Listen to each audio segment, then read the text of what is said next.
Well, good evening, folks. What's going on? Good evening, La Retro Spiso. Good evening, PM Collector Boy, RV Winkle, Manic, Buster, Eva, Two Hit. Hi, everybody. Happy Monday. Hope you're doing well. Hope you survived your Sunday without me. Hope your life wasn't too devoid of enjoyment and ridicule. But I'm here now. Cheers to all y'all. I am sad that this didn't turn out as green as I was hoping, but I actually made something really nice tonight. I have a bottle of lime vodka that I haven't really been able to make. I haven't made much with it. And tonight I was like, you know what? I have an open bottle of tonic water. I can do something with this. So I put 2 ounces of lime vodka in here, and I just added tonic water and simple syrup until it tasted really good. And you know what? Tastes really good. It is delicious, in fact. So I'm rather proud of myself. That's kind of, at the end of the day, that's kind of just what bartending is. You decide what alcohols you want to drink, and you just add other things to them until they taste great. Time to catch up on chat. Well, there's of course the oh yeah, because as you can see, we're gonna have us a nice little evening with Kirk, Spock, Bones, and the rest of the crew. Not Hans Solo though. I'm afraid he didn't make it for this one. He's Kirk and Alien Princess. Peeve that GOG's version of Starfleet Academy doesn't have Chekhov's lost missions. See, I've never played Starfleet Academy, so I don't know. If I do play it, when I do play it, I'll probably play it at some point. I won't know what I'm missing out on. 25th anniversary, or the 32nd anniversary, I know. More like Star Trek 57th anniversary or something. What's up, man? Have you gotten away from the shitty early episodes? Yes! Yes, I was watching more Next Generation today, and I got to some episodes I really, really liked. I watched 3 today, if I remember correctly. I watched Hyde and Q, which is the second appearance of Q, and just miles better than the first one. Just so much better. It was actually pretty solid. Aside from some weird characterization that I've kind of gotten used to at this point. It's just like, it's season 1 TNG. People are going to be moody and weird and turn into assholes at the drop of the hat. It's fine. It's fine. I watched Haven, which is the first episode with Deanna Troy's mom, Luoxana. I don't remember seeing any episodes with her mom when I was a kid, and I love her. That episode was so funny to me. I had a great time with it.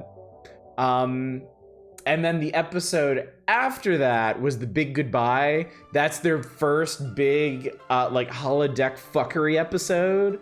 The introduction of Dixon Hill Private Eye. Oh, that was mwah. That's been my favorite episode so far. It was so much fun. Troy's mom is just like an excellent character. She's the total package. She's great. Luoxana is great because she is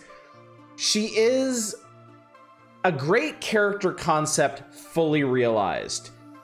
She is a giant unfiltered bitch, and it's great. It is great because she also knows that she is. And like, she either just doesn't care or she has a reason for it. And either way she goes, I love it. It's great. She makes every scene that she's in. And like the icing on that cake is she's played by Majel Barrett, who was just wonderful. All of her little bit appearances. I mean, she's always gonna be number 1 to me from the Star Trek pilot, but all of her little bit appearances in the original series were great, and now she gets like a major recurring character in the Next Generation era shows, and it's wonderful. Characters in cheese off someone like Picard are usually fun. Yes, exactly, Naren. Exactly. The way, like, it's great. Like, even this early into the series, it's great seeing Picard, like, super uncomfortable and just, like, finding himself deferring to her constantly because he just doesn't know what else to do. It's so funny. Yeah, amazing reactions at Picard, who's mostly otherwise unflappable. Yeah. Good evening, library man. Good to see you. Dixon Hill is a ton of fun. You dirty rat. Data was actually the best part of that episode because he got super into it and he was so funny. Can you share your drinks with the thanks in advance? Good evening, Arcane. I wish I could. I wish I could just push them through the internet to you, but sadly. I'm gonna make a bee's knees. I'm lazy. I haven't made honey syrup and I need to. Endief, good evening. I'm not even gonna alert everybody. I'm sure they've already acclimated. Wife of 22 years looked up at me with tears streaming down her face, said I can't do this anymore. So I took over chopping the onions. Oh, that's a cute one. That's like one you'd see in the paper or something. Went to Sierra's Distillery over the weekend, had the jalapeno pineapple vodka. They make a mule with it. I want to try their ginger beer. Damn. That sounds like something. Star Trek is old hot. V, the final battle is where it was at. Snake Nazis. I watched the V miniseries when it was on TV. Because my parents are big sci-fi people. So they had it on when it was, because it was a big event. Like V, the miniseries was built up as this like big, like Star Trek, Star Wars level event. And I mean, a lot of people watched it.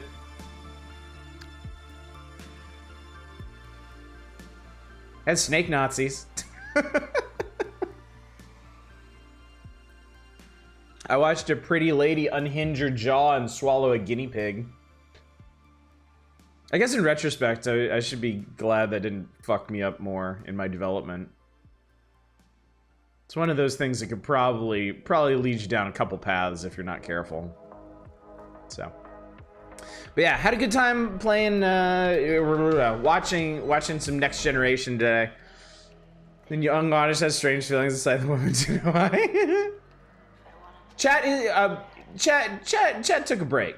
Chat took a break for a second. Everybody was just so greatly enjoying listening to me ramble. They just kind of like, they stepped back for a second. It happens from time to time. People are like, okay, Oddish is going off. Just give him a minute. Let him get it out of his system.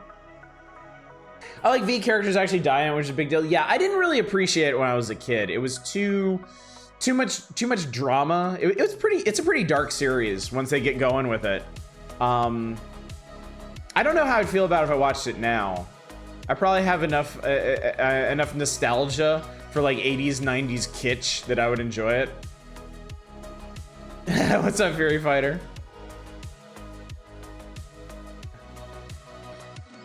How you doing tonight, buddy? It's good to see you. The other thing I've been doing lately, and what I spent a huge amount of time doing yesterday, is playing Timberborn.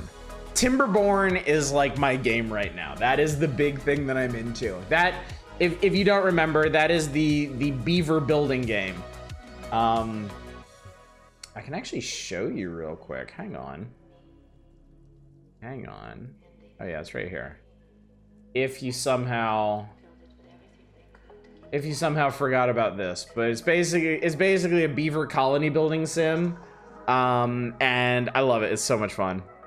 That face, yeah. How many beavers have you built? My current colony has about 120.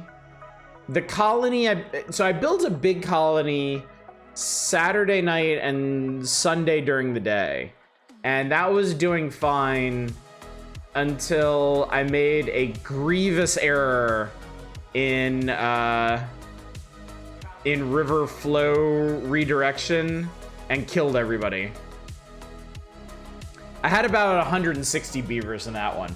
I've learned my lesson though. I've learned a lot about water physics, as they're showing you here.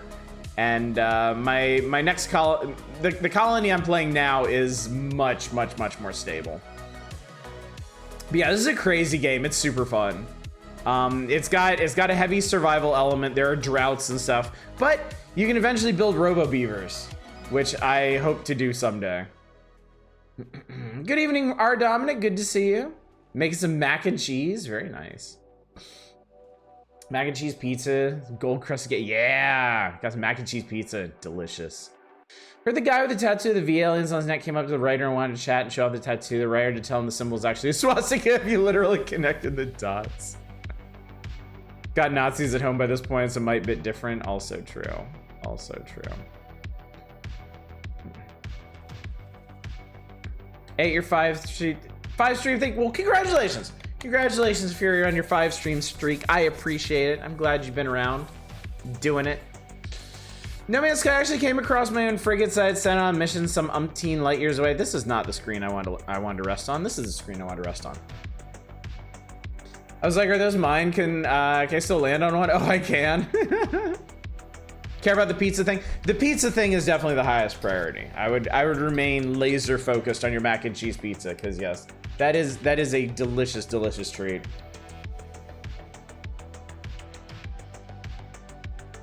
May the rest of y'all great assets hungry. For anyone who came in late, I'm going to recap this. I made this myself tonight. I have a bottle of lime vodka, and it's good, but obviously really needs to be mixed with something. And I've just kind of left it sitting there because I haven't really been thinking about it. And tonight I was like, I have an open bottle of tonic water. I'm gonna make this work. So I threw 2 ounces of lime vodka in here, and I added tonic water and simple syrup until it became delicious. And guess what? It became delicious.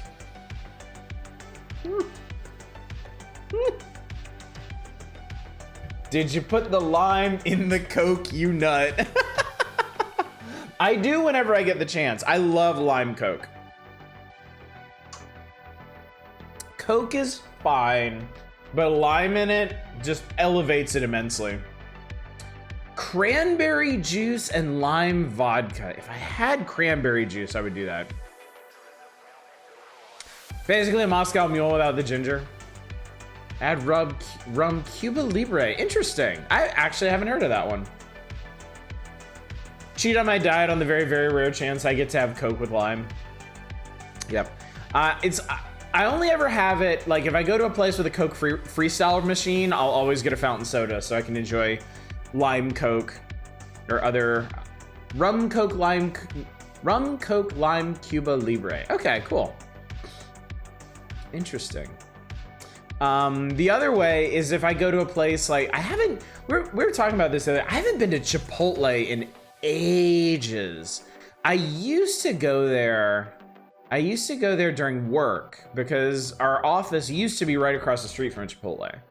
But now there's not one conveniently located, so I haven't been really long time. But they have limes just sitting out.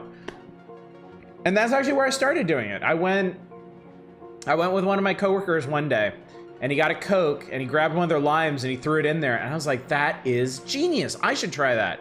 And once I started doing that, I just never stopped. Stop giving me all these ideas. We're talking about Captain Tramp wine. Someday, chat. Someday we'll get to the point where I just have a box of wine right here. We'll just drop all pretenses, all remaining pretenses. Just dispense with this whole like amateur bartender bullshit. I'll just have a fucking box of wine here, and that's all we'll need really. Chipotle is overpriced. Everything at this point is overpriced. I've reached the point where I straight will like. I would occasionally go to McDonald's because I have a great deal of nostalgia for it because I grew up eating McDonald's. I will not go to McDonald's anymore. McDonald's has crested that line where I just will not pay for what they're offering. Our Arby's has turned to a Chipotle. I will actually go to bat for Arby's. I actually really like Arby's. Last time I was at Arby's, I had a brisket sandwich there that was delicious. It was shockingly good. I would absolutely go there again. Again, not conveniently placed, and my family isn't interested in it.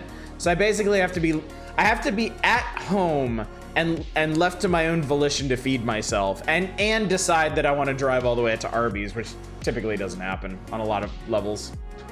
Chocolate Coke is the best. Just Hershey syrup and Coke.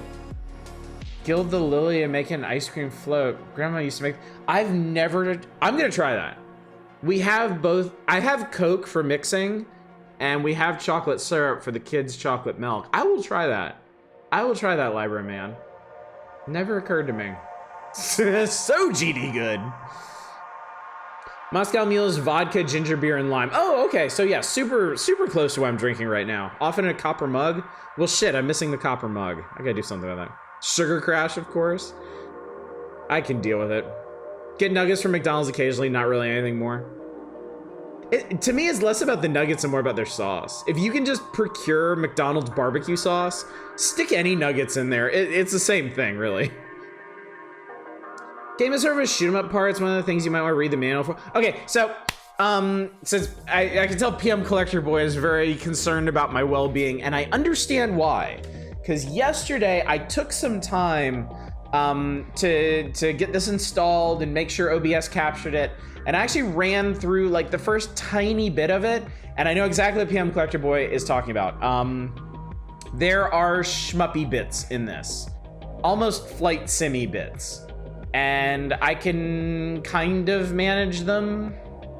The first one, anyway. We'll see where it goes from there, but this game is complicated. It is not like any other point and click. Wing Commander, but crap.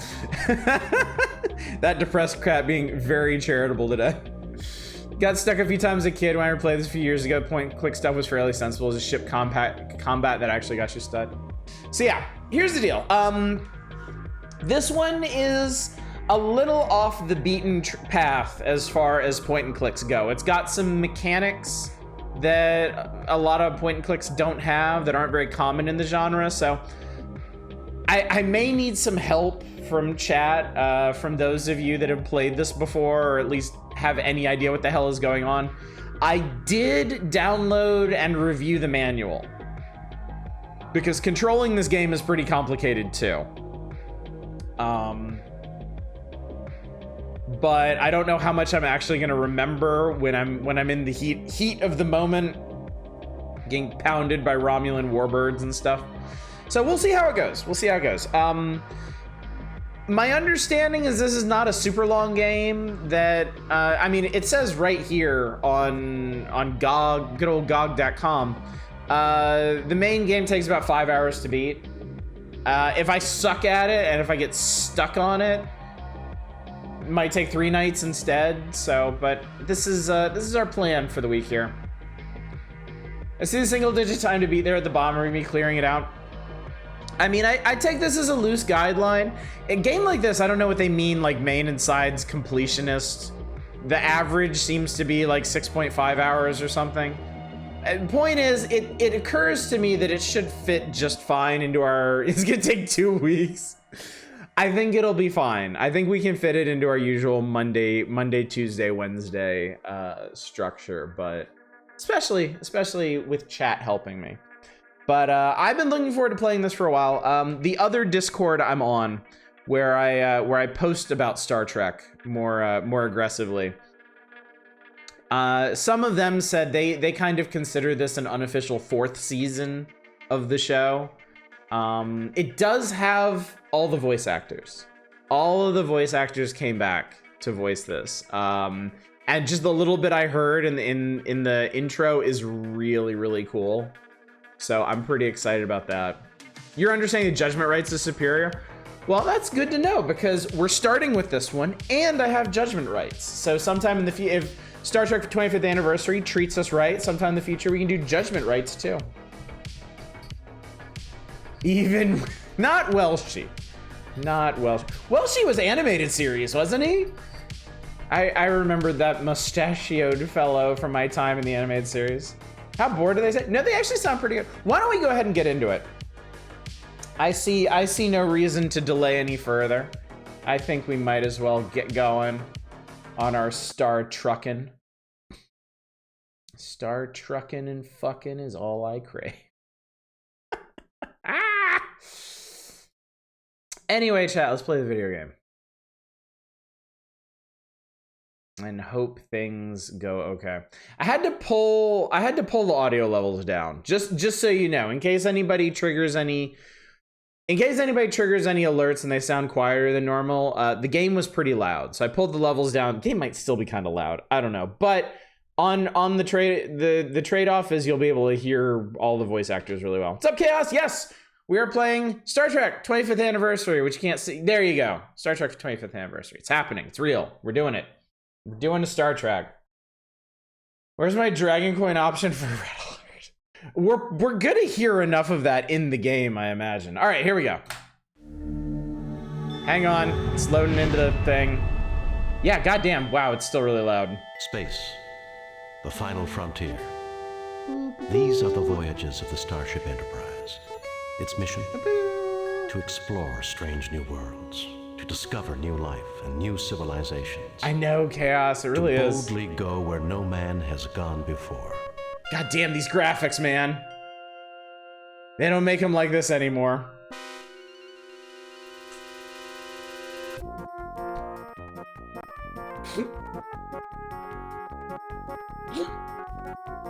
I skipped past this when I was testing it yesterday. Oh my god. That MIDI rendition of the theme is so funny. All of 4 frames for that zoom? Yeah, seriously. You not believe how many fucking floppy disks this game took back in the day? Multi-hour install? Yeah, I believe it. I believe it. I mean, I had TIE Fighter on floppy disk. That was like 7 or 8, I think. Demon World. Demon World. Though the Enterprise's primary mission is peaceful exploration, the galaxy holds many surprises. To be prepared, The static was 15. we are conducting a mock battle with the USS Republic. I'm sure this will go great. Captain Patterson reports the Republic is in position and ready to begin, Captain. The Republic is arming weapons and raising shields. I suggest we do the same, Captain. Red alert! Arming weapons. Arming weapons. Raising shields. Shields up, Mr. Sulu. All right, here we go. All right, so there's a radar in the bottom middle of the screen that shows us where the other ship is. Oh, God. So we just want to use the cursor to get them in our sights and blast them. Phasers and photon torpedoes. Nuclear vessels. Also, I tried this last night. You can't actually collide with other ships, which is kind of a miracle because I'm a terrible pilot of the Enterprise. Pew! Pew! No, it really is like OG Wing Commander. It's tricky.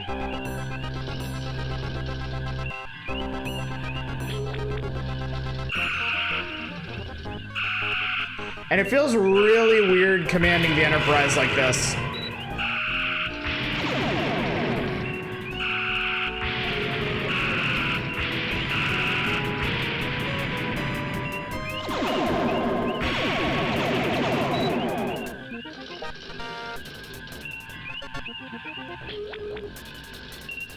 I think they hit our sensors. Man, this is just like Wrath of Khan. I can't see shit. Damn it. I can get him with phasers. I'm terrible shot with the photon torpedoes. Computer estimates the Enterprise's warp drives have overloaded and exploded. Oh no. Not my engine. It's just a simulation, Scott. Captain Patterson says better luck next time, sir. Lowering shields and disarming weapons. I lose. Message coming in from Starfleet. On screen, Lieutenant. Jim, the Enterprise is ordered to travel to Pollux 5. Pollux The 5. natives report that alien life forms have been attacking the settlers near a mine at Mount Idle. You are to report to the High Prelate of the colony. The settlers are members of the Acolytes of the Stars sect. The description of the attackers vary, but all say that the attackers resemble creatures from many Earth religions known as demons. Starfleet wants you to determine the nature of these creatures and to resolve the situation without bringing harm to the colonists. Starfleet out. Hearing all these OGs is honestly great. It is, yeah, it is. Okay, so... Alright, let's all stop. I need to figure out what we're doing now. And I love the background sound effects. They're so great. Starfleet may cry. Blinks are extra. Kobayashi Maru all along. No, he just sucks. He really does just suck. Okay, so anyway, every station does something different. So Mr. Scott, what does this do? Okay, this repairs different subsystems on the ship. I think this is shields, phasers, torpedoes. Wait, no, that's probably... Because this is the deflector. This is the ass of the ship. This is the warp drive. I don't know. Hopefully we never have to worry about that. I don't know how long she can take it, Captain. I don't know what that was. She can't take it, Captain. Am I gonna blow up the Enterprise by doing this? Take it, Captain. Sulu handles orbit and shields. Chekhov handles... I think this is warp? Yes, okay, this is the star chart. And I don't know where the hell we're going, so... Oh, shit, we're going somewhere. That is the weirdest warp We're effect. off course, Captain. There are Elasi ships closing rapidly, Captain. This is a mess now, isn't it? Damage control standing by, sir. Message from the Elasi captain, sir. On screen, Lieutenant. You shouldn't have come here, Kirk. Now we must destroy you. Perfect! Mr. Chekhov, get us the fuck out of here. Unable to comply, Captain. We're under attack. Alright, well, Arming weapons. weapons, shields. Raising shields. Well, we're in the shit now. I think the star chart is copy protection. Wait, did they just cloak? What the hell? Just self-destructed when you had the chance. Are we still in combat? Are they gonna decloak anytime soon?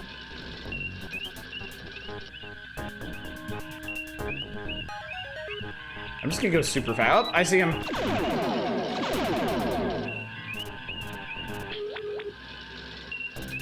Whoa! Oh, I see another ship.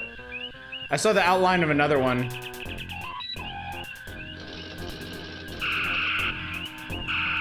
I mean, I can still see you, asshole.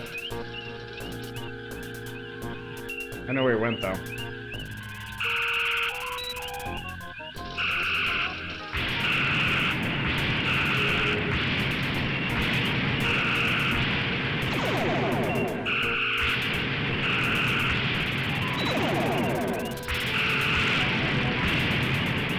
See, you can fly right through him, it's fine. Divert all power to the gumball machines. It's going fine, chat. Everything's fine. All according to plan. You changed him.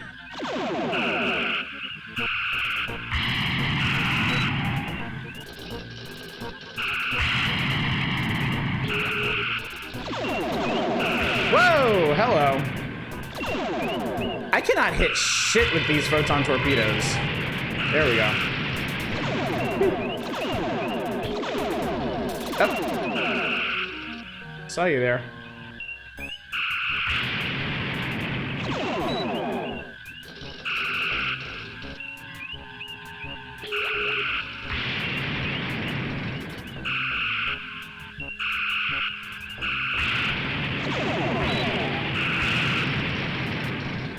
How much damage does it take to blow up one of these ships? Jesus. No one's tilting dramatically left and right. Their chairs are company for piloting this clearly an inferior Star Trek experience.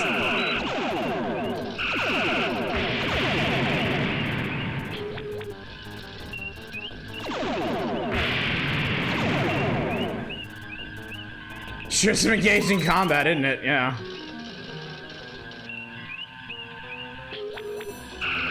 I wasn't even supposed to be here.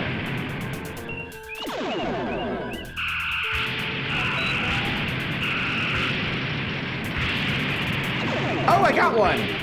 Okay, cool. So trying to maneuver in space is pretty fucked up. It ain't easy.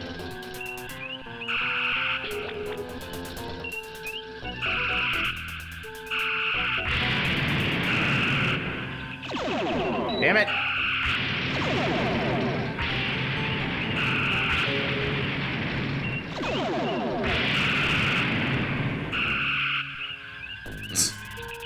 Star Fox, this is not. Eep. Come on. Come on. What's this guy doing?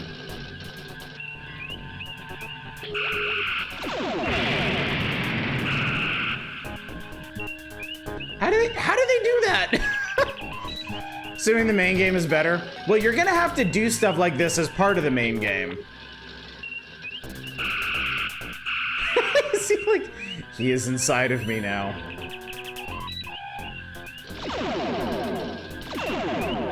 Our weapons are offline. The Enterprise has been destroyed. Load a previously saved game. Sure. No game saved. Load a previously saved. Restart the game. Quit the game. Load a previous. Oh, this is weird. So the way these menus work is use the arrow keys to choose an option Quit the game. that they read out to you. Load a previous. Restart the game, and then you push the button. Demon World. Demon World. Though the Enterprise's Okay, primary mission... we can skip Captain through all this. Patterson reports the The Republic is on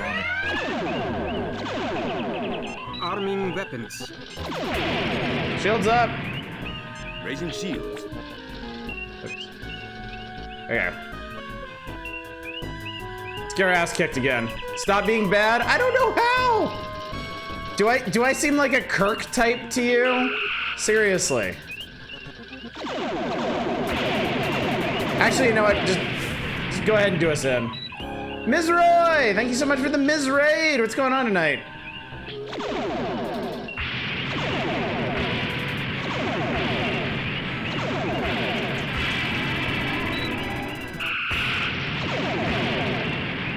Captain Patterson Whoa! extends his congratulations. Actually beat him this time. Lowering Sweet. shields and disarming weapons.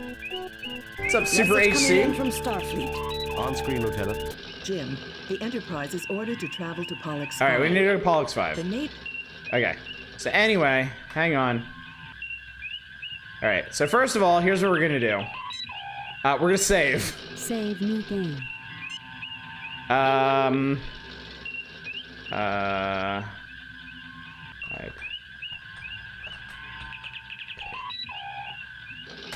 You don't hit us a lot, so not very Kirk-like. All right. Let's see. That's Captain's log. Okay, so I need to... All right, chat, I'm gonna need your help, actually, or I'm gonna have to bring it up on my phone or something.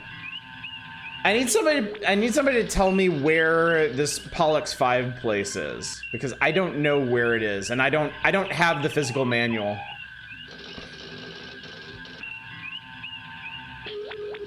So I'm gonna bring it up on my... okay, it's like the second... Here we go. Okay, hang on. All right, Pollux is number 19. Okay, I got it. Between Pollux 4 and Pollux 6. Pollux 5 is the friends we made along the way. I think it's this one. I think it's this one.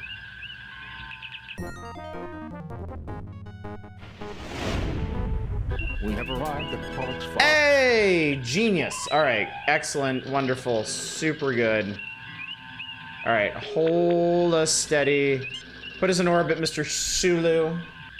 Entering standard orbit. All right, standard orbit we have now. Message from High Prelate Robert Angevin, sir. Welcome, Enterprise. Holy shit. The High Prelate awaits you. The High Please, Prelate. beam down and meet with him. Okay. Thoughts? Pollux 5 has recently emerged from an ice age, sir. It's spring at the moment. Cool, but tolerable. Sensors indicate previously documented flora and fauna. Nothing unusual. I love the way Leonard Nimoy says sensors. Maybe need to be a Star Trek nerd. Pretty sure Pollux is a real star. Yeah, the game came with a star chart. And yeah, this is running out of DOSBox. Alt-tabbing out of this would probably make something explode. All right, how do I, beam. Spock, come with me. Mr. Scott, you have the car.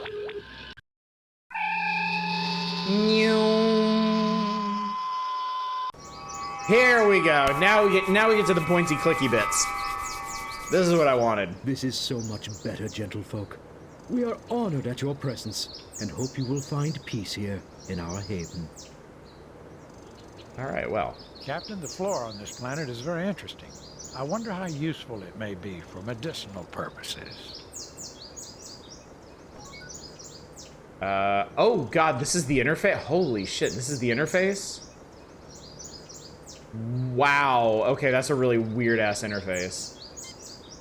Save new game. Yeah, let's, how do I do? Leonard 420 McCoy. Okay, hang on. If I left-clicking moves you around. Kirk pulling out a little tricorder here. Alright, so if I look at this guy. What the hell? Whoa. High Prelate Angiven waits patiently for you to decide what you will do next. Bones been on this planet for 2 seconds already thinking about how you get fucked up. This is a game where the red shirt is the one, your one fuck up. I have no idea. I have no idea. Shoot him. Probably hotkeys for the interface. All right, speakings. I'm Captain James T. Kirk of the USS Enterprise. We have received word that alien life forms are creating problems at your mining facilities at Idle Mountain. Tell me more. Watch out, Captain, a poisonous snake. Most High Prelate Angiven, I am honored to meet you. I'm Captain James T. Kirk. We're choosing how to introduce ourselves. Most High been seeing ghosts and boogeymen, eh? I find that a little hard to believe. This is cool. I'm This is Captain actually James really T. cool. Kirk of the USS All right, Enterprise. we're gonna go standard greeting. That alien life. Certainly, Captain Kirk. Not aliens per se.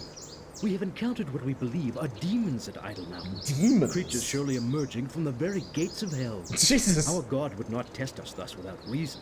So we believe your might and insight are our God's method to help us discover what is going on. Aside from seeing demons, has any hard data been collected? Any evidence I could see? Okay, that's one option. Demons, gates of hell, this is the 23rd century.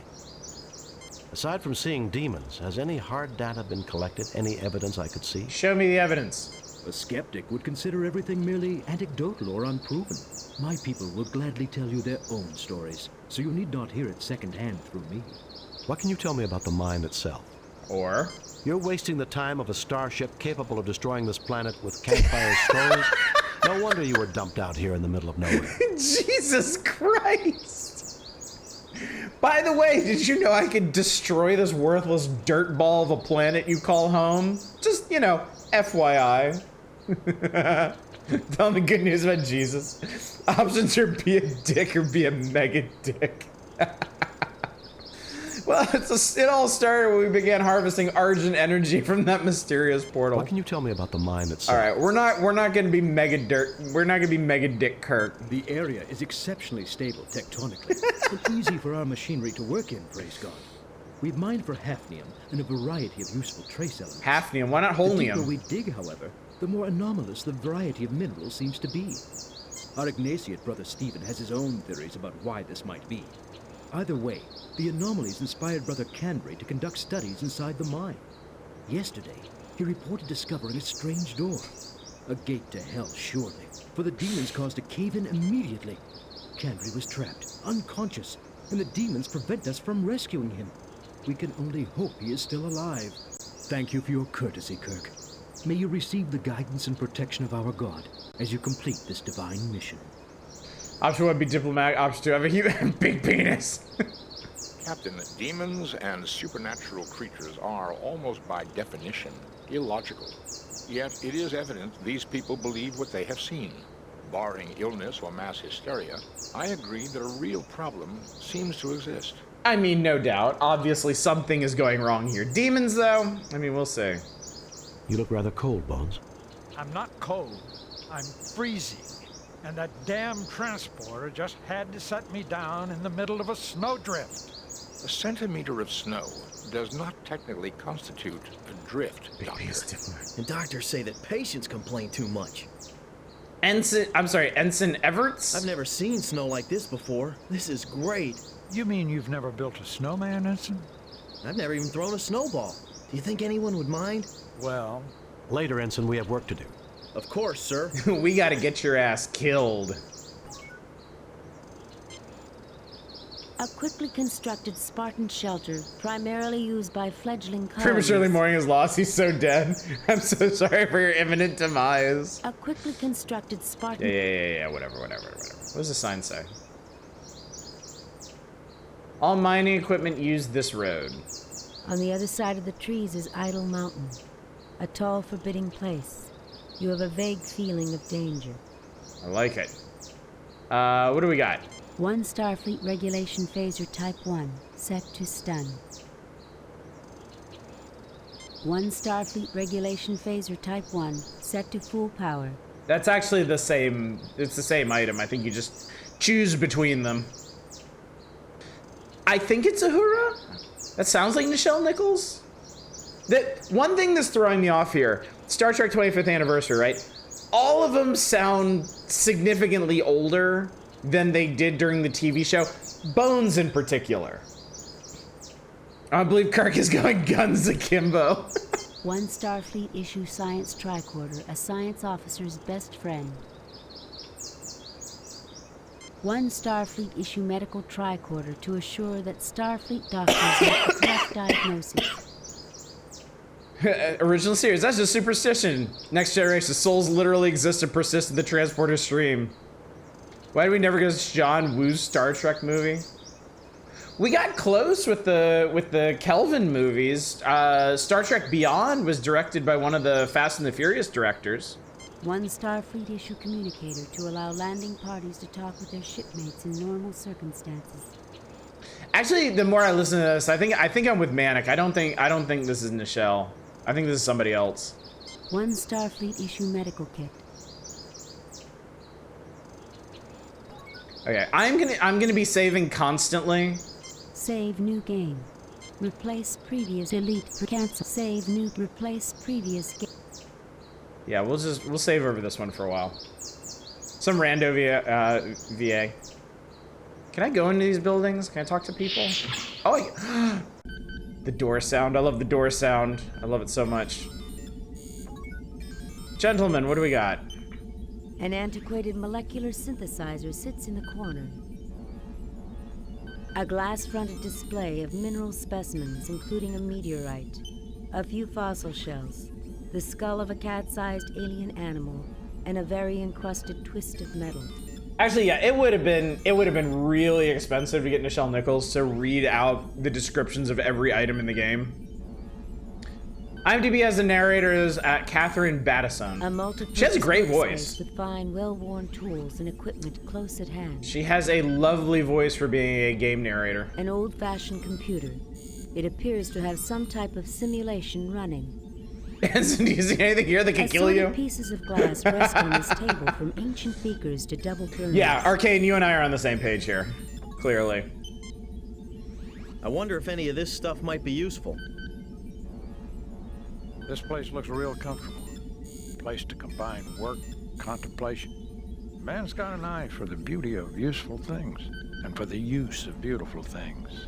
I think we could get along fine. This year game works, you know that many lines on the show. Also true. Animated series, though.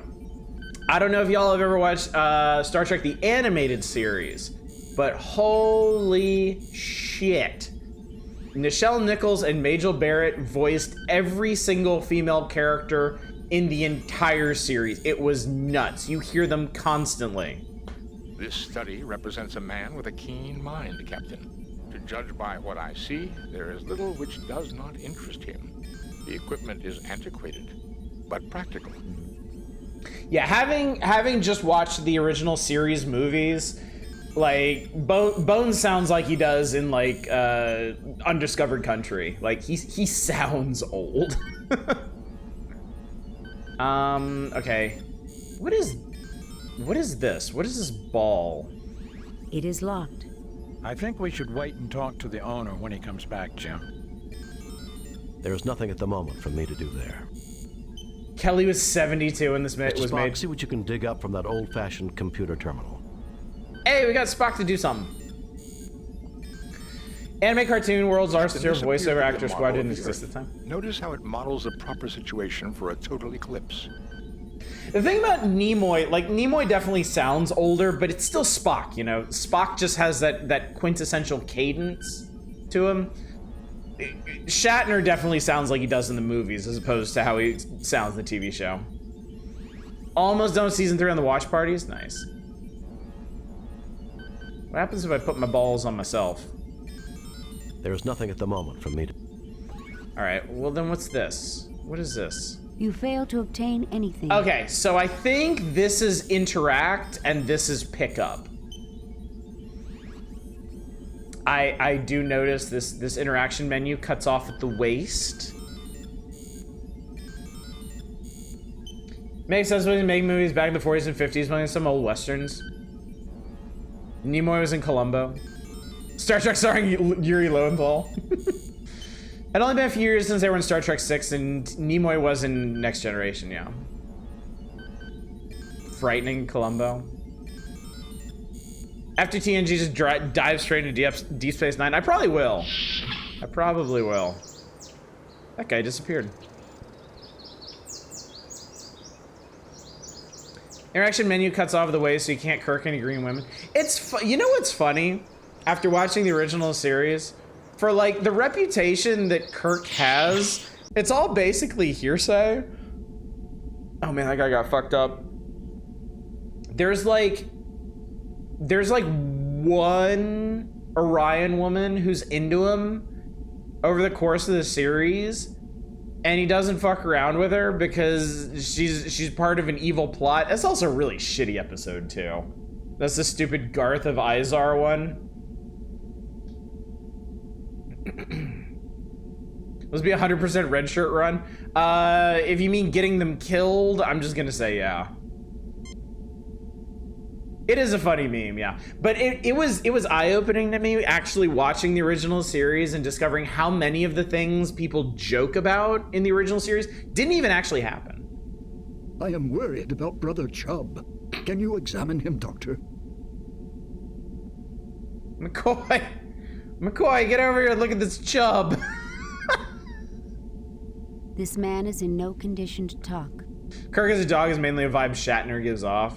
That I believe. He is too busy consoling the wounded man. He is too busy How much consoling does a dude need? Goddamn. Alright.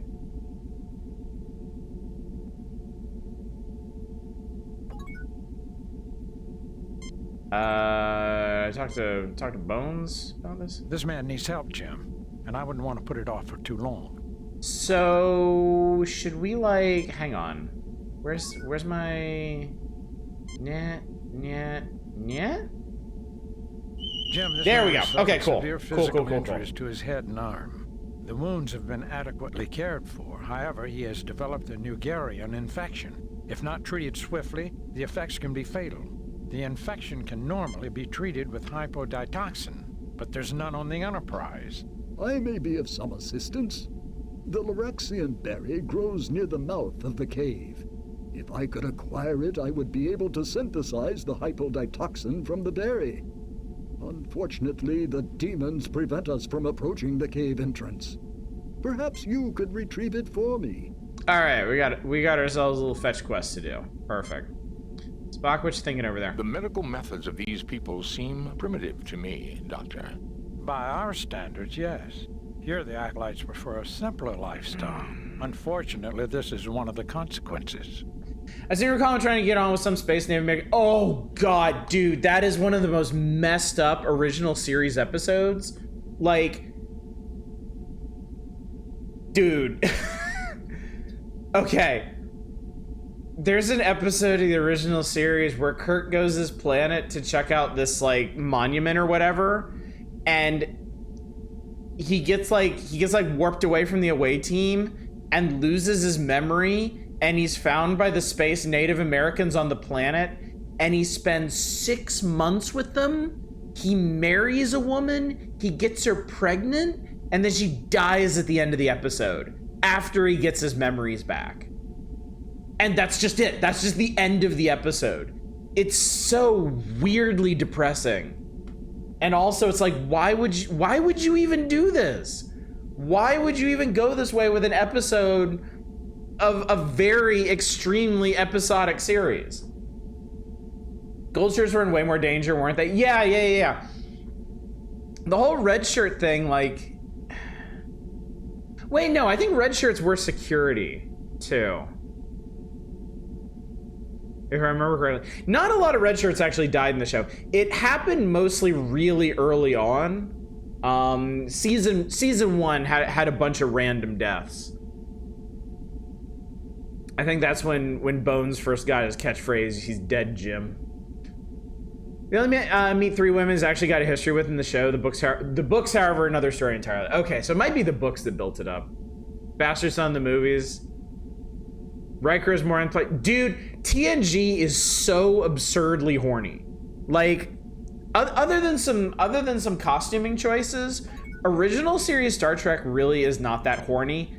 TNG has enough horny for both of them. It is wild. Previous game. It is nuts how horny TNG is, and I'm only a dozen episodes into it. Red shirts was security and engineering. Scotty was in red. Yes, yeah. Yeah, gold was command, and then blue was science and medical. Want to promote the progressive idea that women of any nationality could be objectified. Jesus Christ, grunt fodder. TNG kind of have that idea that Picard made it work, where he still knows how to play the flute. I feel like we're probably pretty good here. Boxes of supplies and mining equipment litter the floor. I don't think there's anything terribly important going on here. My Uncle John lived with the Acolytes a long time ago. He died in their service helping plague victims on New Ontario 6 20 years ago. The Acolytes did a lot of good work for the needy in this quadrant. It will be good to help them for a change. Alright, anyway. I think we should get on towards this cave. Roddenberry was really letting his free love freak flag fly in next year. He really was, yeah. I'm gonna talk about Sex Goes Candle. An army of suburban moms would disagree with you about the horniest of TNG. I'm talking about like the overt sexualization. I mean, like, you do have to factor in that the social norms are different, certainly between. Are you fucking kidding me? These are your well, that fucking happened. You get no response. Okay. Well, that seems like as good a time as any for a drink.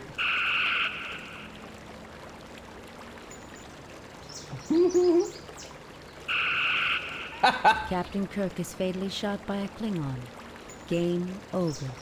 Load a previously saved. All right then.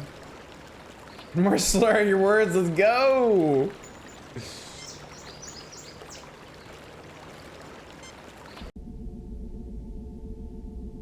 TS fandom is what gave us the term slash. Spock wasn't game over. Bones was a game over. All 3, that's game. Can you actually go on with this game if Kirk's the only survivor of this away mission? I wonder.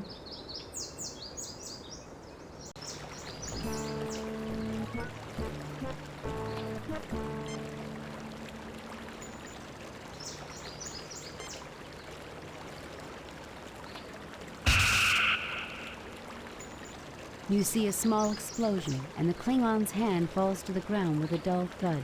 I guess they don't make Klingons like they used to, sir. Federation scum. Alright! I am saving that. Save new game. Replace previous.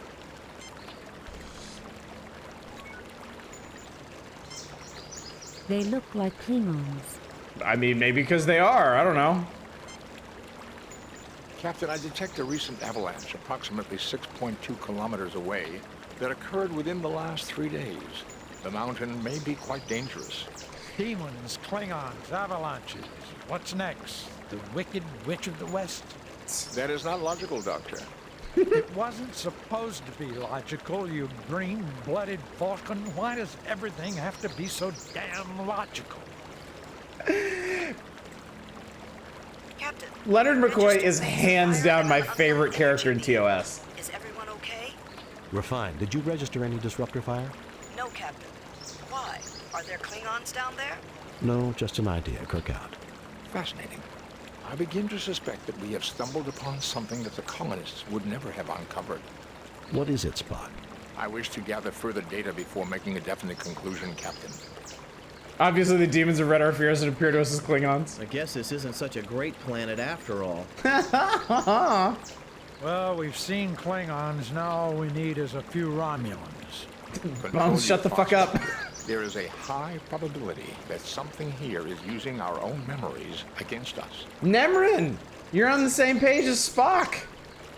How's about that? Can I search the Klingons? I don't think so. Can we tricord the Klingons? This is not a Klingon, Captain. Oh. Not a real one. It is an organic construct, an android-like robot. It looks like a Klingon, but the appearance is entirely superficial. There is something different about this particular construct. Come here, Captain. Look at the hand. It seems to have been separated from the body. There's a wiring circuit in the middle of the palm. That sounds like an inventory item to me. Give me that. You take the Klingon's detached hand. A lot of words to say this is not Klingon blood. Can I examine? Oh my god. This hand was taken from the Klingon outside the cave. Okay, now there's also supposed to be like berries or something out here. The path is surrounded by some beautiful shrubbery. Just take trophies and morbid fuck. The path is surrounded by... I love shrubberies. You see the mine entrance ahead. A large patch of Kytelian tulips. I need the berry. These are very beautiful Doctus cattails. These Branzite pods add a nice touch to the local flora. Where's the berries? I need berries. Should take a shrubbery just in case. You fail to obtain anything. You fail to obtain... I'm failing to obtain anything, chat. You fail to obtain... Can I use... This is neat. I like this. Can I tricord these plants? Doctus cattails are Oh my similar god, to you their can! current namesake, except that they are known to cause hives if in contact with flesh for any amount of time. Wow. They got Leonard Nimoy to read these plant descriptions. The Branzite pod is similar to Terran milkweed, except that the silk pods are in bright iridescent colors. Hallucinogenic tulips would be a pretty nice trade good. Kytelian tulips are a perennial flower that survive in almost any climate. Scan him. Nothing to report, Captain. Wow. I'd take that personally if I were you. Alright, anyway, maybe the berries are a little further in. Save new game. Replace previous game. So work here got him to Tech Tree in Civ 4. Oh god, he was great in Civ 4 too. Super entertaining. Yes, here we go. Alright, let's... These seem to be Loraxian berries, Captain. They have several medicinal uses, but Dr. McCoy would know more. Here's some berries. You have retrieved a sample of berries. Bones, you got anything to say about this? Does your tricorder say the cave is warmest, Spock? It is not logical for me to use my tricorder to determine the cave's temperature, Doctor. I do not see what purpose it would serve. Spock, everybody talks about the weather. I'm really enjoying this writing. I'm sorry I let you down with those Klingons back there. I should have been paying more attention. Just don't make that mistake again, Ensign. Those Klingons give me the willies. They always have. My sister was wounded by them in the Chozon ambush. We've all had our share of conflict with the Wow, Klingons, that's quite a bit of dialogue. The Organians told me that one day humans and Klingons will become good friends. I wonder if I'll ever live to see that day. You might end up there one way or another. Spock kind of feels like more of a killjoy than was on the show.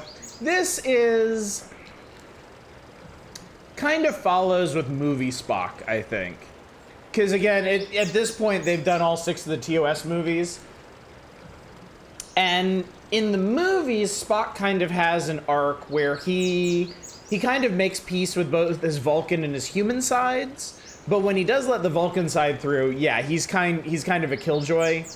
I think mainly just a rib on Dr. McCoy, which I think he personally enjoys doing. But going from those films back to like TOS era, Nimoy probably leaned harder on like the Vulcan logicisms, which makes him sound like that. It was good of Shatner to take a break from his lucrative Tech Wars series to voice this. I think it would be smart to go back to the colony and see if we could heal that dude with the berries we just got.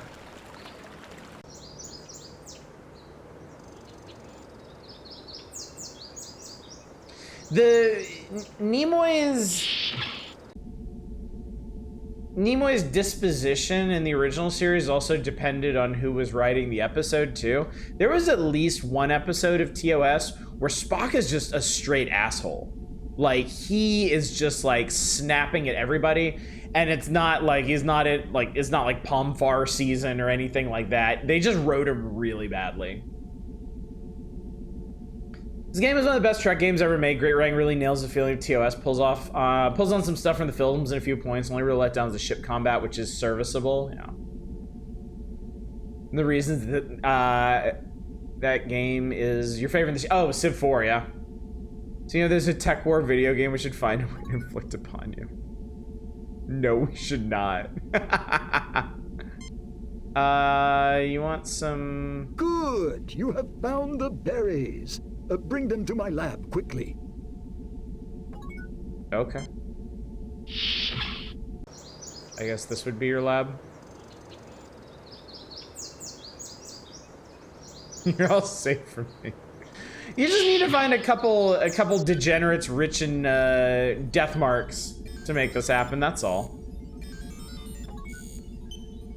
How do we do this, sir? I never dreamed that Starfleet would be interested in my discoveries, Captain. But our God often surprises us. Do you want some berries, sir? The settings on the Ardak 4 have already been adjusted. Simply place the berry in the machine and the hypoditoxin will be synthesized. I think that means put it in this thing. The machine synthesizes a quantity of hypoditoxin. We've got to get this to Brother Chubb as quickly as possible, Jim. Brother Chubb, Jim. We did pick it up, right?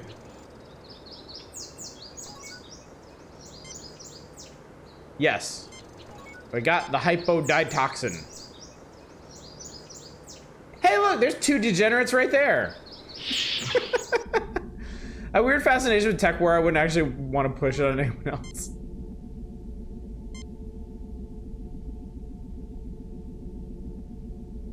Thank you. You're most kind. Cool. Can we actually, like, talk to you now? Find out what you saw? I headed up the party that sought to rescue Brother Kandri. Without warning, the demons appeared and attacked us as we approached the mine. Can you tell us what they look like? Like the demons that have plagued devout folk since before our people left the earth. Huge, muscular demons with ruddy skin, truly the manifestation of evil, with bat wings, horns and talons and a pointed tail. God preserve us all. One tore open my arm and I surely would have perished, but for my companions who bore me back down the mountain. The demons didn't follow you? No. Some muscular talking? Just big, sweaty, heaving muscles, chat. Nothing too sexy about it, certainly, but, you know. Save new game.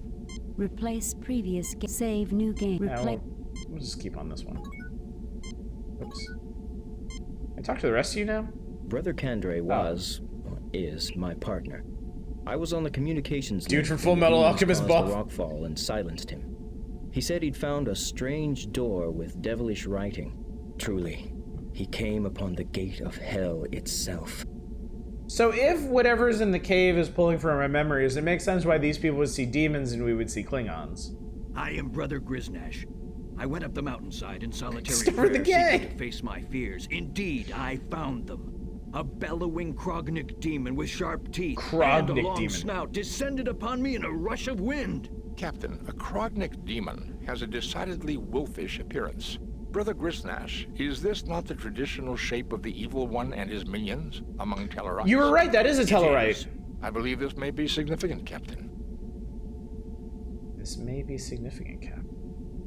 I am Brother Grisnash. Okay, so that... It is. I believe this... Okay, so that goes through the same. I am Brother Stephen, an Ignatiate following the holy teachings. Certain trend about monks all by of Belosa mind and and emerging muscular men. I believe the anomalous mineral readings in combination with evidence of ancient disturbances in this otherwise highly stable geologic location indicates previous habitation of the region eons ago. Didn't realize Why, they'd Spot, you two should get along digitigrade legs. fine. He sounds just like you. I would be equally honored to discuss medicine with you, Doctor, as science with your Vulcan associate. Let me continue. I believe our God made humans, aliens, and demons all. If I could get a real demon into my study, I would bless our God for the opportunity, as I thank him for everything in this life.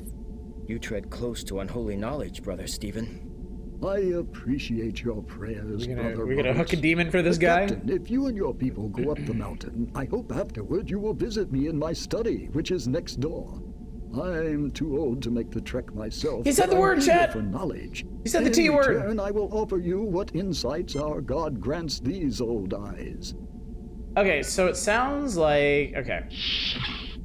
So maybe whenever we find something cool, we take it over to him in his lab. So maybe I should show him this hand. Really, I'd be glad if someone handed me a real demon corpse to study too.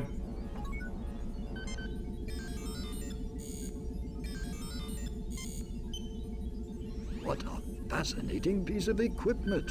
Highly advanced technology. You see here, it seems to have been damaged, however. Take it to my workbench and let's see if it can be repaired. I fear my hands are too shaky to perform such fine work, but perhaps one of you can do it. Spock! Mr. Spock, see what you can do about that hand.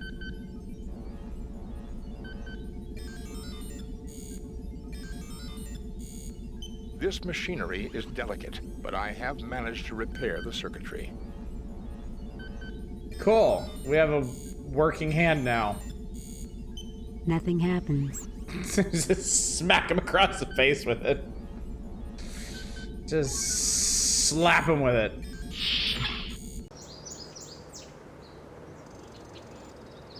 Okay. Save new game. Replay. Additional constant saving. Challenge him to a duel. Alright, let's go into the cave. Thank you, Mr. Spock, for lending us a hand. Actually, can we tricord the cave? Did I try that earlier? Nothing to report, Captain. Alright, well, let's proceed. Phasers at the ready. Kirky's buddy. Well, A large pile of rubble blocks what appears to be a large metallic structure. I recommend as thorough an analysis of this area as possible. probably tell the old man about the corpses that need cleaning up. Jim, the next time you need medical help on a snowball, Bones. I'll probably end up coming along.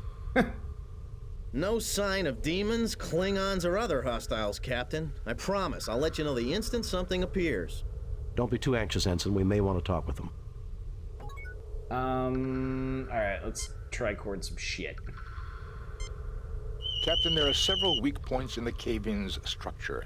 Careful use of our phasers from the top down should be able to clear it. Careful use. That means Save new safe. game. Replace. All right. So we're gonna phaser this, right?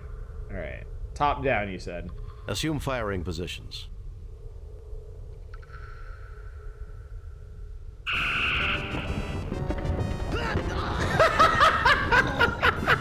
He's dead, Jim.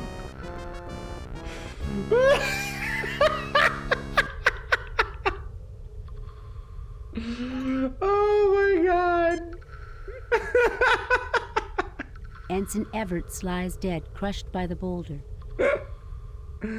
Oh god. Tapped out of the wrong second. I recommend as thorough an analysis. I'm sorry, Jim. Ensign Everts is beyond my help. I'm sorry, Jim. Reload? Seriously? Okay.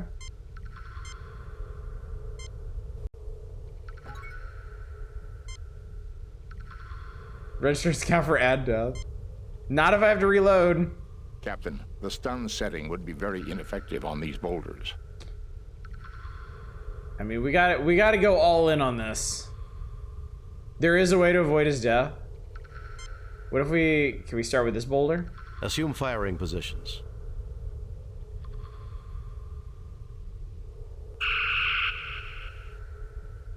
Okay.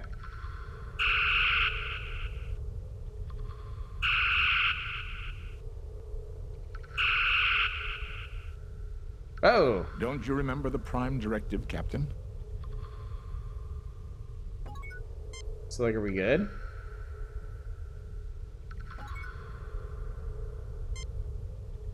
One of the acolytes who was trapped by the rockfall.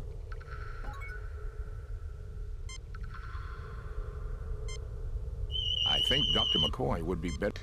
Ah, I get it. Tricorder is Spock.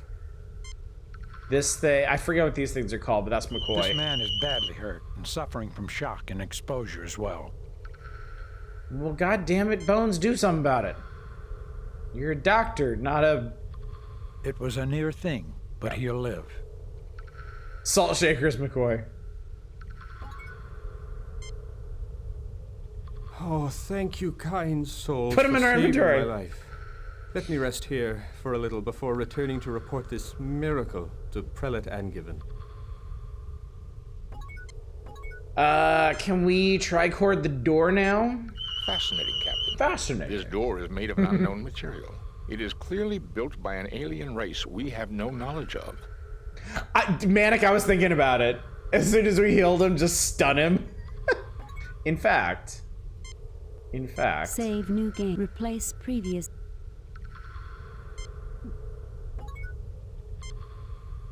Stun? I wasn't thinking stun. That action would be completely illogical, Captain. Fascinating. Doctor, isn't this behavior indicative of acute paranoia? Stop pointing that damn thing at me, Jim. They don't say anything if you try to shoot the ensign. Alright. I'm gonna load that anyway. The good old revive and shoot.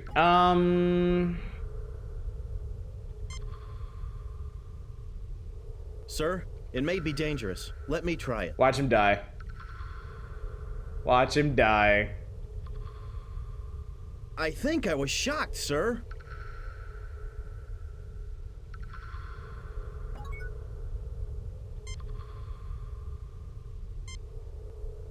There's nothing there requiring a ship's doctor. There's nothing there requiring a ship's doctor. Do it again.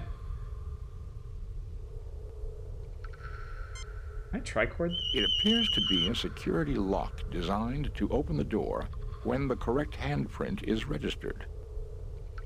I'm wondering if this is the kind of thing where he's gonna die like 5 screens from now or something. The hand circuitry triggers a connection and the door opens. Cool. Okay. Okay, making progress. Cut off the register's hand, he uses to open the door. Are we going or what? This place is cool! It appears to be an abstract piece of alien art. And not like part of a computer or This something? appears to control unusual security equipment. Many alien machines filled. So I get a little red highlight around this thing whenever I put it over something that's important.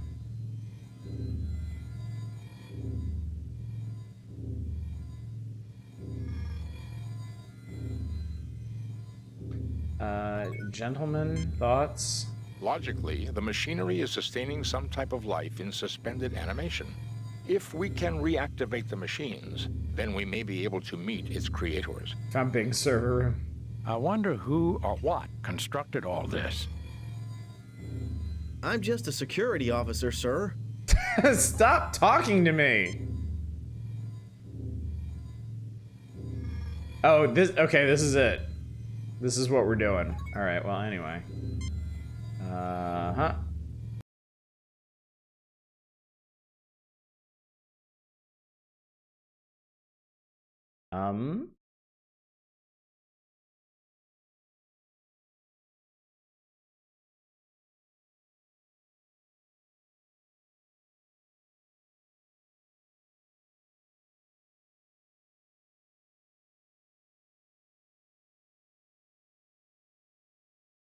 Pac-Man Hadouken. I think that should be it. Nothing happens. But nothing happened. There is nothing at the moment for me to do there. Okay, so whatever this is, I need to noodle with it.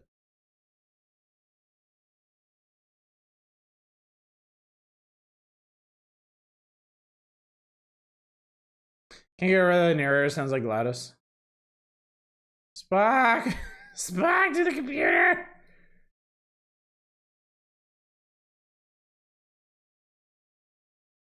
Oh, there's like 2 positions for each of these.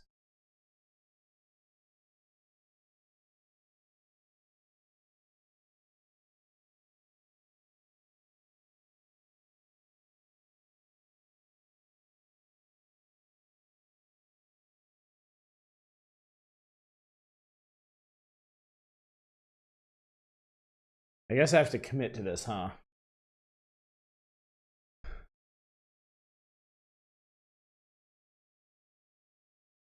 Nothing happens.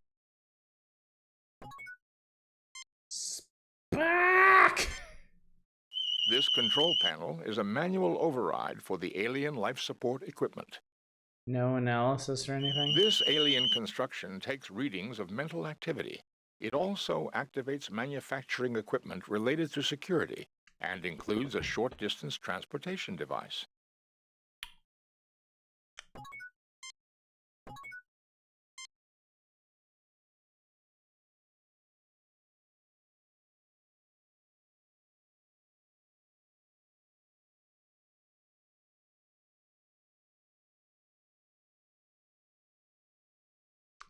Okay, what if, hang on. What if that one shadow is just arbitrary?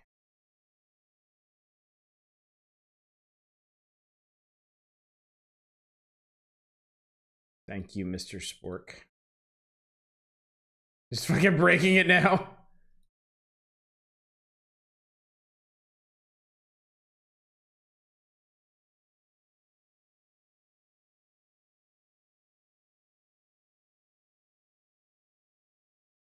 Nothing happens. Yeah. I think shadow and yellow is deception is clearly not part. Yeah, because you can see it here. So the thing that's throwing me off is there's 2 for each. Well, there's 2 settings for each of them. Like full on here is either here or here. Because it goes down and then back up. So I'm not really sure what position it's supposed to be in. Like, I'm not sure which side is which.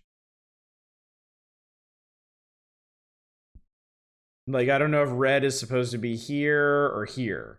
I don't know if blue is supposed to be here or here. Our mission is to seek out new life and new civilizations to fuck with their life support systems for laughs.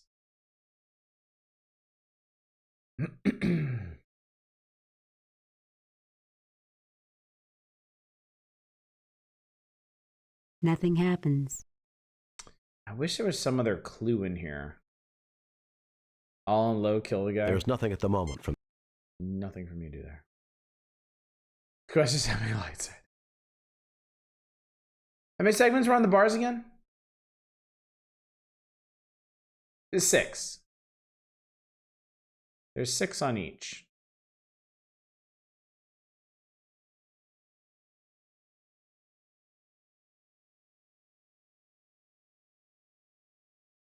It basically goes 6, 5, 4, 3, 2, 1, 1, 2. Section of the blue. Yeah, the section of the blue circle looks like 1/6. So I think this is. I think it's supposed to be this, but I just don't know. Nothing happens.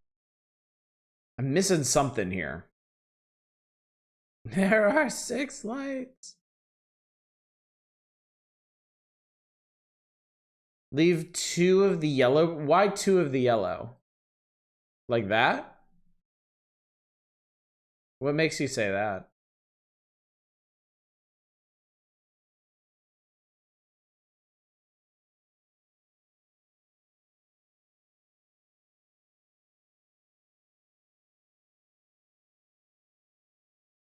In case the shadow isn't red, if the shadow isn't a red herring, I feel like it should be half, but Nothing happens.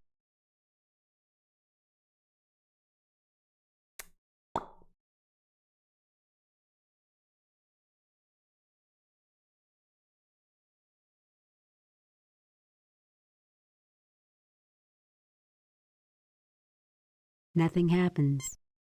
nothing happens, chat. You can't use your tricorder from within the puzzle screen, unfortunately. There is nothing at the moment. Nothing to report, Captain.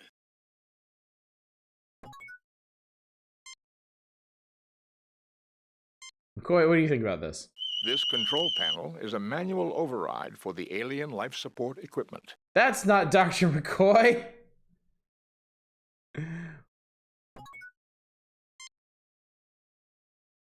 What if I shove the hand in there? Nothing happens. Nothing happens. What if I shove the hand in here? Nothing happens. Nothing happens. There's only 210 some possibilities. Let's brute force. Shoot it! Hang on. Save new game. Nothing happens. Kirk Angie! Captain, the consequences of such actions may be catastrophic. Sacrifice the ensign and smear his blood in the red circle. Chad, I'm not smart enough for this puzzle.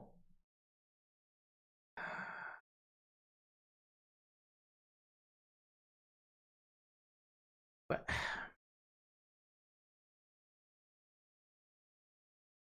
Yeah, this is the first puzzle. This does not bode well. I mean, folks who played this game, am I missing something? Genuinely don't remember what this one wants of you. Like I'm looking at a block and hole puzzle.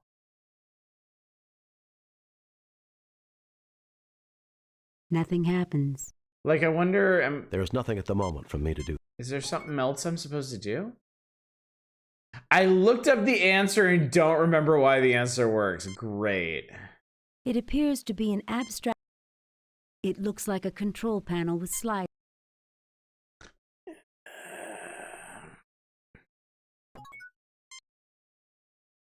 Full yellow, half red, 3/4 blue. We can try that.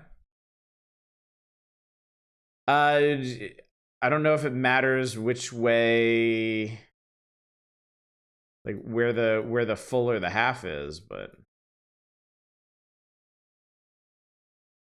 also we can't do 3/4. We can do sixths. So 1/6, 1/3, 1/2, that sort of thing. 5/6. Yeah, we've been trying different permutations of that, and I just can't figure out, because that's what I think it is. Like that's like visually that's the obvious one. The problem is there's 2 possible positions for each of these switches to achieve that. The way the values go up and down implies something circular like orbits, like we're trying to match the position of stars and planets, but how do we know which ones we want? I don't know. I mean, if we take, okay, Nothing happens. You're about to hear a lot of nothing happens, because I'm basically going to try every permutation of this solution. Nothing happens. The design makes you think of a moon eclipsing a sun on a planet. But like offhand, like I don't know what that would do to the math necessarily.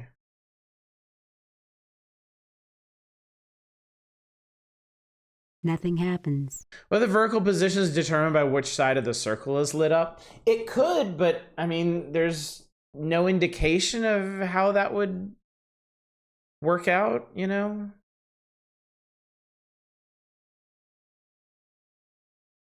Nothing happens.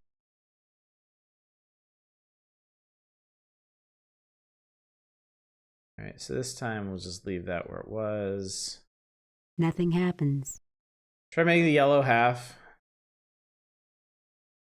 Let me finish trying all these out. Nothing happens. Nothing happens.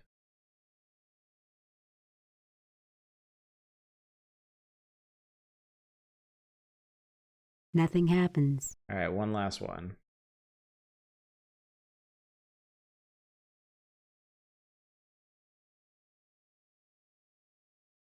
Nothing happens. Okay, so it's not full half 1/6. We know that now. Because I've tried every permutation of that and that's not it. I tried tri-quartering it and Spock's just like, oh, this is this fucking thing. Fascinating, Captain. It is a Oh, diagram I of the lunar tri-quartered the eclipse of this panel. planet. See how the red sphere, the moon, is casting a shadow on the blue sphere, Pollux 5. This must be a very old piece of work, because this planet's moon was destroyed thousands of years ago. The machinery is waiting for the gravitational pull of another eclipse to activate it, an eclipse that will never come. And one other thing, Captain. This may also be a diagram showing the proper settings on that control panel.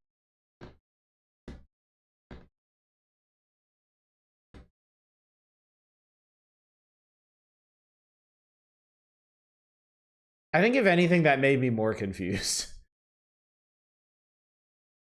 Ready to beam back up and consult the ship's computer. I had to do that for a later episode. I think this one's solvable from down here. I just don't remember it. Fascinating, Captain. Okay. It is a diagram of a lunar eclipse of this planet. Diagram of lunar See eclipse. how the red sphere, the moon, is casting a shadow on the blue sphere, Pollux 5. This must be a very old piece of work, because this planet's moon was destroyed thousands of years ago. The But is that machinery part of is the waiting for solution? the gravitational pull of another eclipse to activate it, an eclipse that will never come. And one other thing, Captain. This may also be a diagram showing the proper settings on that control panel. Oh, God. Yeah, I don't think he's actually giving any clues to how to solve it. I think he's just giving some lore background on it. Yellow 2/3, red 1/2, blue 1/6. This control panel is...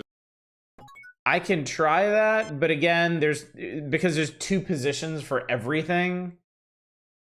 Like I won't even know for sure if it's right or not.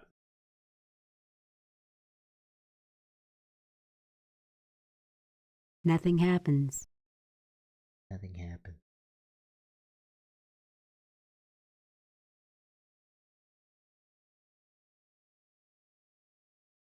Are you saying blue 1/6? Okay.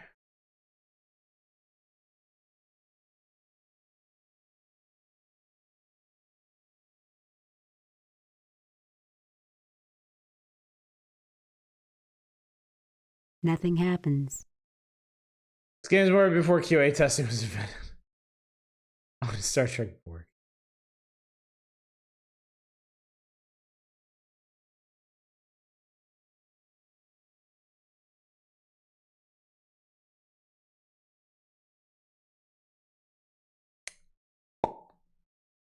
I'm just gonna look it up. I am going to look up the answer to this.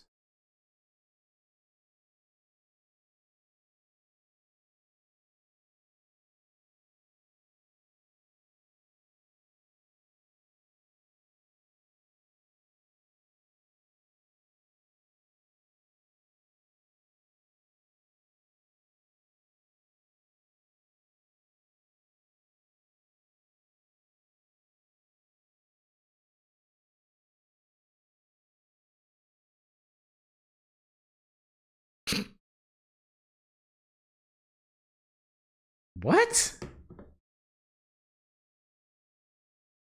Really?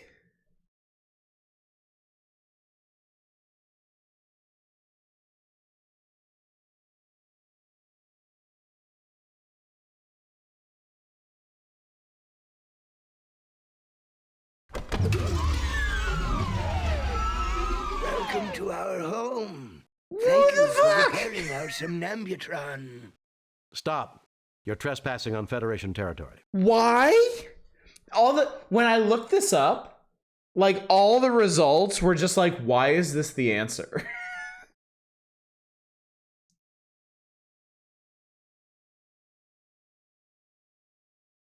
Yeah, the eclipse puzzle was BS. Why is that the answer? Hang on. I need some kind of validation here. People don't know. Not the only one. I definitely went, what the fuck? You could YouTube the entire game now.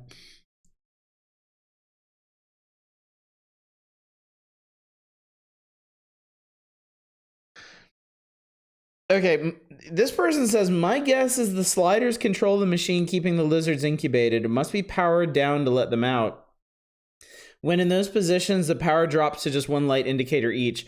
That's the very first thing I did, power it down. It worked and I was very surprised. That's what the eclipse was supposed to do, but the moon was destroyed. Funny stuff. I think it was showing the extremes are bad, which is why the further from the center you were, the higher the number. It's kind of the thing an idiot would have on his luggage.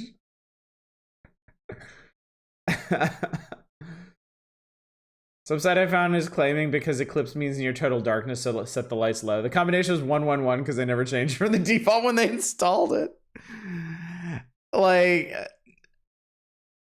look, that's just, to me, that's just classic bad puzzle design. Like, you have this complicated image showing you what seem to be like fractions on a machine that seems to allow you to input matching fractions, and the answer has nothing to do with any of that. All species of 12 o'clock flashers, all the clocks on their device are flashing 12.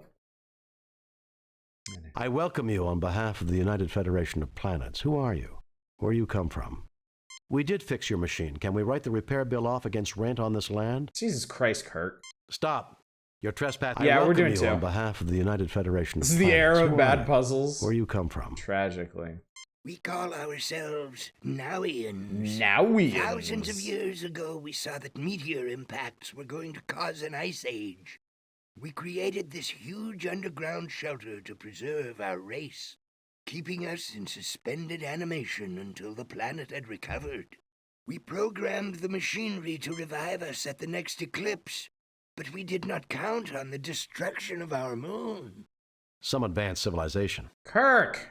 Perhaps you can tell us about the demons. Some advanced civilization. Perhaps you can tell us about the demons. The demons, as you call them, are created by a machine designed to keep intruders away from our sleep chambers. Guy sounds like you should be selling your Pulls chance from the cube. minds of the approaching creature, their most feared enemy, and produces replicas to scare them away. For you and your crew, it was Klingons. For the Tellarites, a wolf demon.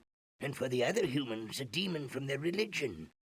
On behalf of my people, thank you for waking us. I will turn off the machinery which creates our guardians, so that they no longer bedevil those with whom we now Bedevil. share our home. Oh, woe! Alas! The key is missing. I can do nothing. Oh, Even we no. will suffer the Oh, attacks of our fuck. own guardians Oh, unless Jesus. the key can be found. I implore you, if you can help, please do so. Oh, son of a bitch. Something that gets to me is the aliens are rarely designed with their clothes on. That's a good point. Gentlemen, thoughts? Fascinating. This life form Try may the represent phaser on what it. would have happened had the dinosaurs of your Earth not become extinct. Shoot the alien. Phaser the computer, Kirk. You know you want to. Oh, whoa. Alas. Oh, cheese and crackers. Oh, fuck me right in the ass. Dang.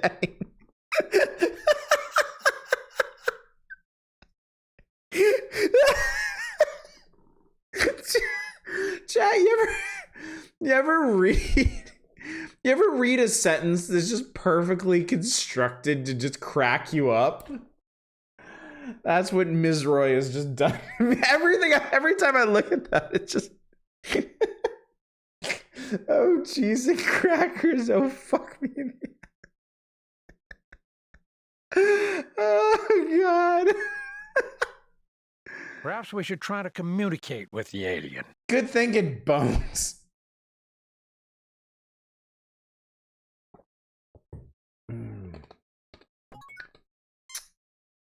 Bones, you want to scan him? This life form appears to be No, Mr. Spock wants to a new scan him. sentient race. There appears to be a resemblance between it and the Celotis, although the present forms are quite small and definitely non-sentient. Does Ensign Chucklefuck have to say about this? What is that? Fucking nothing of note. Oh dear God, this is a strategy guide where the bug was written like a story of the characters going through events. That can be cool. Have you found the key? That's a negative. I bet the key is back at the camp. I bet it's in that case. Save new game. Replace. Yeah, we're gonna replace nothing happens because something actually fucking happened. Check under the mat. Bored now, leaving.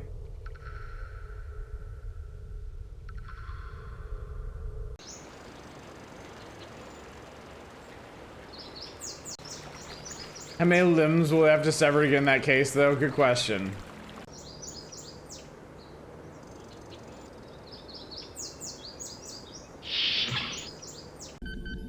Hey, guess what? You're not gonna believe it. I never dreamed that Starfleet would be... Oh, that's not very exciting. I think we should try cord here. I read a collection of small items of no evident value.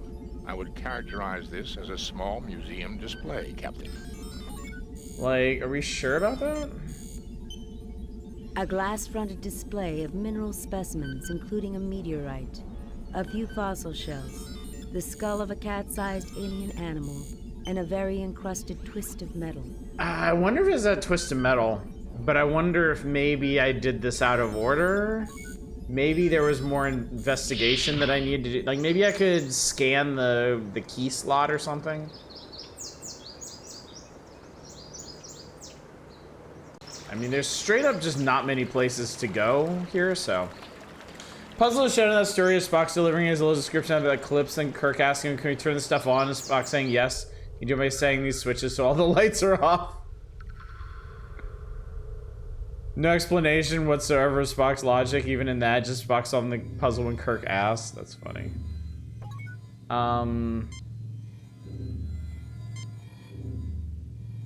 This alien construction takes readings of mental activity. It also activates manufacturing equipment related to security and includes a short-distance transportation device. Doesn't really help Spock. I can't do anything with that.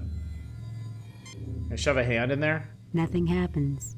I slap this guy with it? Nothing happens. What is this thing?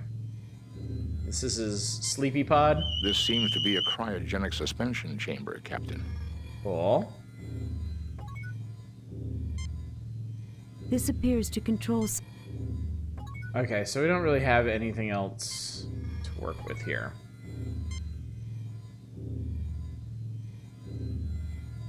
Wait, I'm sorry. Is this something we can look at? This floor contains conduits for conducting geothermal energy. This was an official publication from Interplay.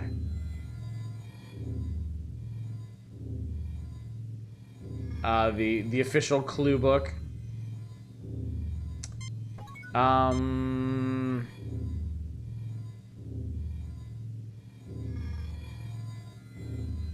Okay, we need a key. We need a key-like object.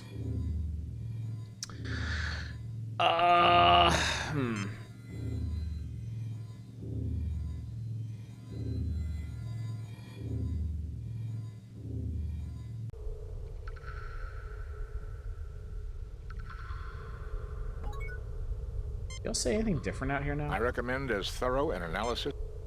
Maybe there's some stuff in here. Your gun looks kind of like a key on full power.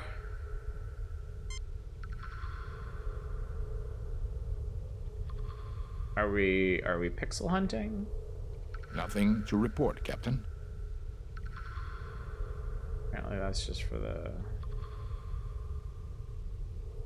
Nothing to report, Captain.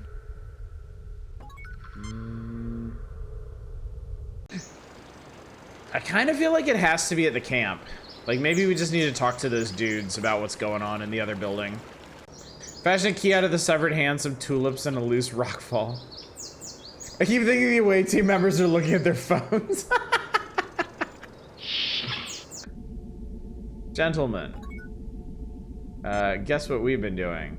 I headed up the party that sought to rescue Brother Cand. Can you tell us what they looked like? Like the demons that have plagued... The demons didn't follow. No. I headed up... Can you tell... Like the demon... The demons didn't follow you? No. I headed up the I party don't that need to Can you keep... tell us what they look like. The demon... The demons... No. Okay. Okay. I accidentally kept... Just, Brother like, Kandre was, or is, my partner. I was on the communications link when the demons caused the rockfall. I am Brother Grizz. Captain, across... It is. I believe this may be...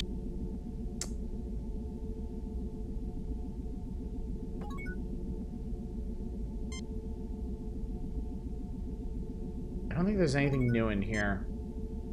I really feel like it's in the workshop. The Tellarites descended from sheep. Where's the guy the rockslide fell on? That's a good question. I haven't seen him.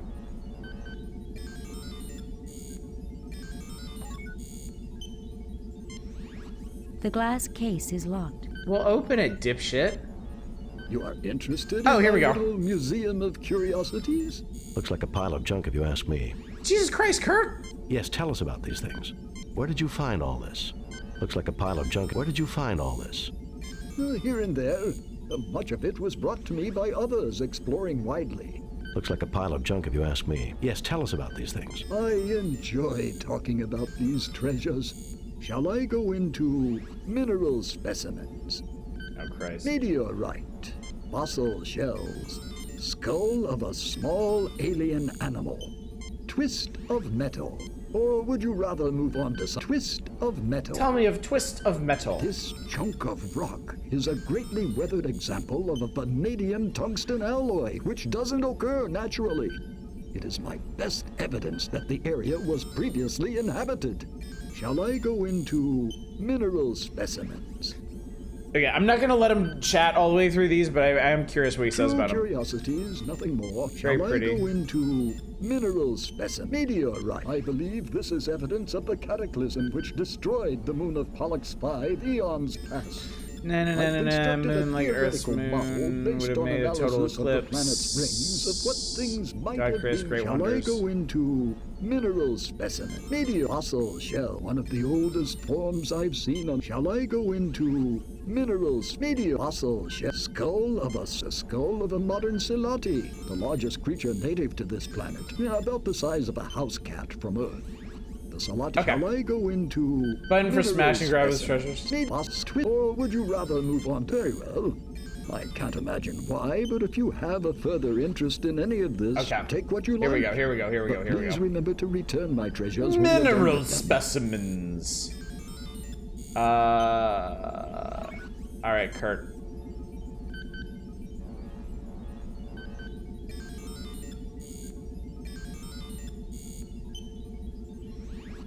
I mean, it should be the twist of metal, right?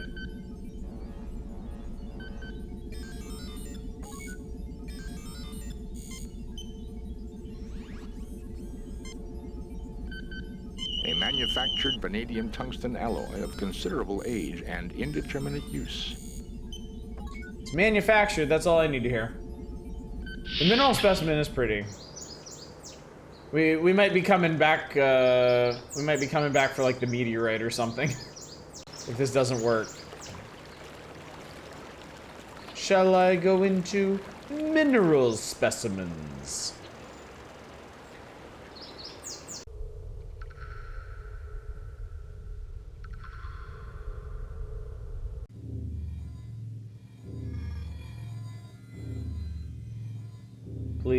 Please, I hope this works. Please, I hope this works. You fit the key into the slot, but you cannot find a way to turn it. Okay, so I did find the key then. Is what you're telling me. What if I hand it to this dude? Can he do something with it? He's got an animation for it. You found the key. Yes! Genius! I can now turn off the machinery creating our guardians, and no more sentience. Watch it, this thing. Risk. Surely the Holy One smiles upon us all. I have no way to thank you, Captain. But please carry this request from my people to yours. We have much ancient knowledge we can share, and we would like to join your federation. Go in peace. Well, shit, that was I will be easy. glad to accept your application to the Federation. We shall have a diplomatic envoy sent to make the final arrangements. We look forward to meeting them. We also look forward to having discourse with the colonists. Having what with the colonists?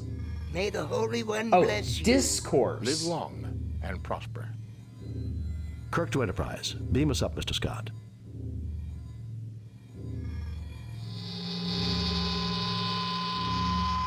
Nyum.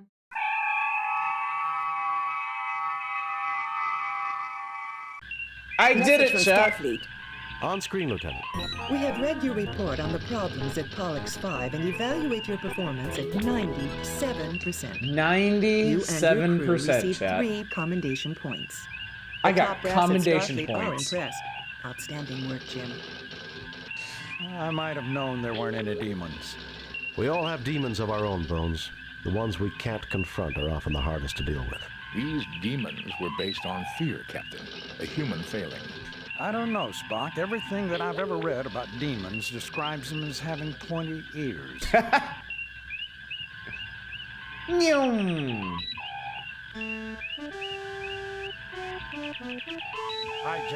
Hijack. God damn it. Dude.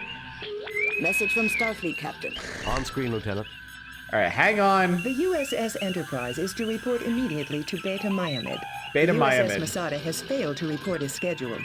Determine nature of delay and take whatever measures are necessary. Set course for Beta Myamid, sir. Okay, first of all, full stop.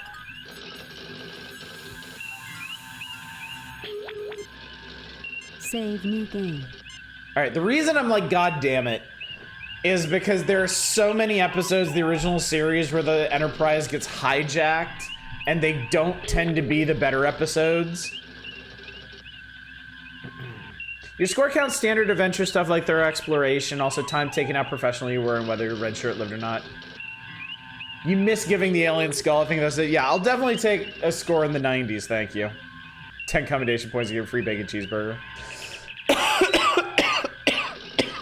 Bad as that puzzle was, definitely a decent TOS. It really does. It definitely feels like TOS. Definitely more than any of the NES or Game Boy games we played. But yeah, I can tell puzzle design is not going to be this game's strong suit. Mission 2. Okay, they said what? Beta Myamid? Was that it? Okay, easy peasy.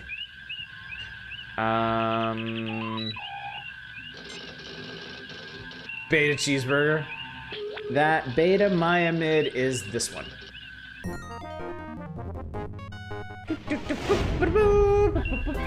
Whoa, what are we doing? There is an unidentified ship closing rapidly, weapons armed and shields up. Well, it's... Message coming in, sir. Oh god, what? On screen, Lieutenant. Shit. Leave the Beta Myamid system immediately. You're interfering in Elasi affairs. These We are Elasi conducting suck. a search and rescue mission for the USS Masada. Beta Keratin. It was last reported in this system. We cannot leave until we can confirm its location and condition. So be it. You have been warned.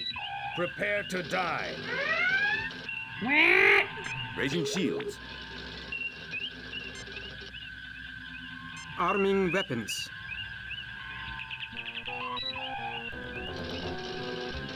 Alright, where is he?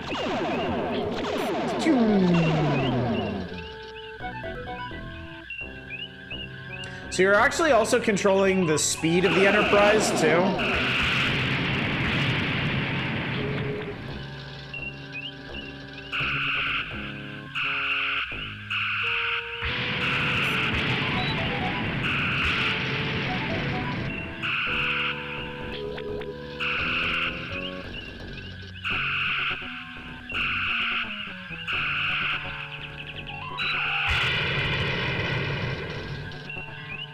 What is the button to tell the opposing captain to fuck off? It would definitely be more interesting if there were like diplomatic solutions to this. The fire button.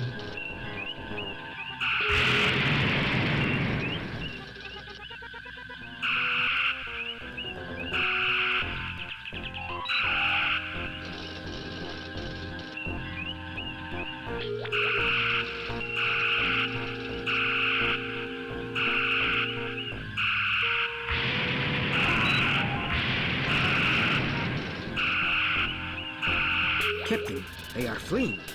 The enemy ship's initial intercept course was from the last known position of the Masada. I suggest we orbit the planet for a closer sensor scan, sir. Alright. Laters. Alright, where is the planet? There's the planet. Okay. Okay, hang on. No, god damn it. Well, I just photon torpedoed the planet. Lowering shields, Captain. Disarming weapons. Really needs the wing commander shot leading indicator. That would help a lot, yeah. Look at that goofy ass There she ship. is, Captain. She does not appear to be seriously damaged. Her shields are up, and 27 life forms are aboard. 27 life forms. Hailing the ship, Captain. Greetings, Federation Well, imperialists. I am Elasi Sereth, and I have claimed this ship as a blow for freedom against Federation tyranny. This is Captain James T. Kirk of the USS Enterprise. You are illegally in possession of Starfleet property. That's one option. This is Captain James T. Kirk of the USS Enterprise. Listen, Lassie. Hand over the ship and hostages now, or things are going to get very nasty. This is Captain James T. Kirk of the USS Enterprise. Mr. Elassie, it appears that you have found something the Starfleet lost. This transport ship from the Star Trek technical manual? Interesting. This is Captain James T. I'm Kirk gonna of the start with USS this one. Enterprise. You are illegal. Ah, the infamous Captain Kirk. The Masada is mine. You will release 25 political prisoners I specify, or I will destroy the ship and its crew. The list of those wrongfully imprisoned should be coming over to you now. Data file captured, Captain. Computer indicates they were all convicted of piracy with various counts of murder and mayhem thrown in. Freeing the prisoners you requested will take time. We have to track These are down their current long locations, options. and Starfleet will have to grant permission to move them here. I will get that started. You should tender a show of good faith on your part. Will you beam over so we can discuss negotiations face to face? Why is he wearing goggles? What kind of wind shear does he have in his spaceship? We can work together on this, Elassie. How about beaming some of the hostages over as a show of good faith? Freeing the prisoners you requested will take time. We have All to right, track he's down their obviously current- not going we to can beam work himself together on over. this, Elassie. Give me some house. How Give me about some beaming hostages. some of the hostages over as a show of good faith? What? Lower my shield so you can beam over a war party? I'm not stupid, Captain. We'll play by my rules. So long as the shields are up, Captain, our hands are tied. The Enterprise can overpower the Masada and take her, but the pirates would have all the time they need to kill every one of the hostages. Will you send over data on the whereabouts and conditions of my falsely accused clansmen languishing in your dungeons, Captain? Very well, we'll do it your way. I will put together the data packet. Kirk out. Your fellow Elassie have been tried in Federation courts of law and found guilty of their crimes. We'll listen to your complaints if you discuss them reasonably. Forget it, Elassie Sereth. You'll be the next one languishing on a Federation penal planet unless you drop your shields and surrender to me immediately. Very well, we'll do it your way. I will put together the data packet. Kirk out. Your fellow Elassie have been tried in Federation courts of law and found guilty of their crimes. We'll listen to your complaints if you discuss them reasonably. Very well, we'll do it Let's see your what kind of way. options this gives I will us. put together the data packet. Kirk out. Captain, we could use the command prefix code to lower the Masada's shields briefly, long enough for one transporter burst. Well then. That sounds cool. Save new game.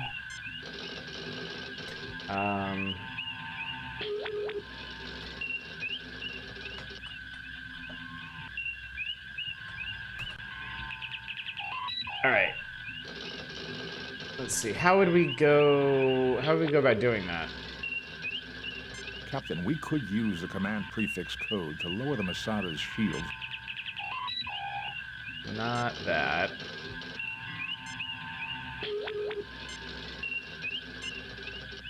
How do we do this anyway?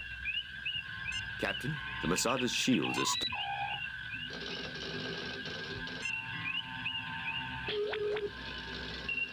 Masada, USS.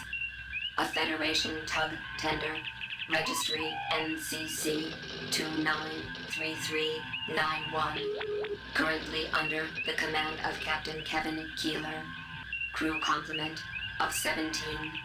Primary mission, tow, repair of disabled ships. Its input override code is 293391. Put in your self-destruct code. 197736-3829. All right. I doubt you're supposed to memorize that. Let's see if, no, you can just send the prefix code. Can you look up the Enterprise? Oh, God. That code had no effect, Captain. Oh, Christ, you do have to input it. USS Enterprise, Federation Constitution class starship, currently commanded by Captain James T. Kirk, on the 4th year of a 5-year mission of exploration. Its first officer is Mr. Spock. Its registration number is NCC 1701. Anything else y'all want to look up on the computer? Do you want to ask the computer anything else? Yeah, I'm guessing it doesn't have an entry on that. And not on the bridge viewer. Okay, it probably has an entry on that, but again, not on the bridge viewer. Was it like working with Shatner on set? Okay. Spock. Spock. Full name. Uncodable in English language. First officer of the USS Enterprise. Spock is one of the finest science officers in Starfleet and has been awarded numerous Starfleet and Federation decorations. Jesus Christ, calm down, computer. Kirk James. Full name, Captain James Tiberius Kirk. Current captain of the USS Enterprise. The youngest captain in the history of Starfleet. Captain Kirk has been decorated many times and is considered one of Starfleet's best officers and a superb military now there's commander. a deep cut. Topic not available. Topic not. How? Topic not. Okay, so it seems like it's only... Klingons. Okay, it seems like it's only A stuff that humanoid applies to the life current form game. That has used genetic manipulation to stratify their population. Their homeworld is Kling. I'm sorry, Klingons' Kling? culture is based on the principle of survival of the fittest, either through guile or physical force. Principles of honor are used to prevent the culture from killing itself completely. But these principles are extended outside their species only to non-Klingons who have proved themselves in battle. Negotiations over planets in the disputed area have been slowly advancing. Hindered by recent That pirate captain must be like, what the fuck is taking so long? Or we're just going through the encyclopedia here? is economically backward and poorly organized, but their military force is extremely formidable.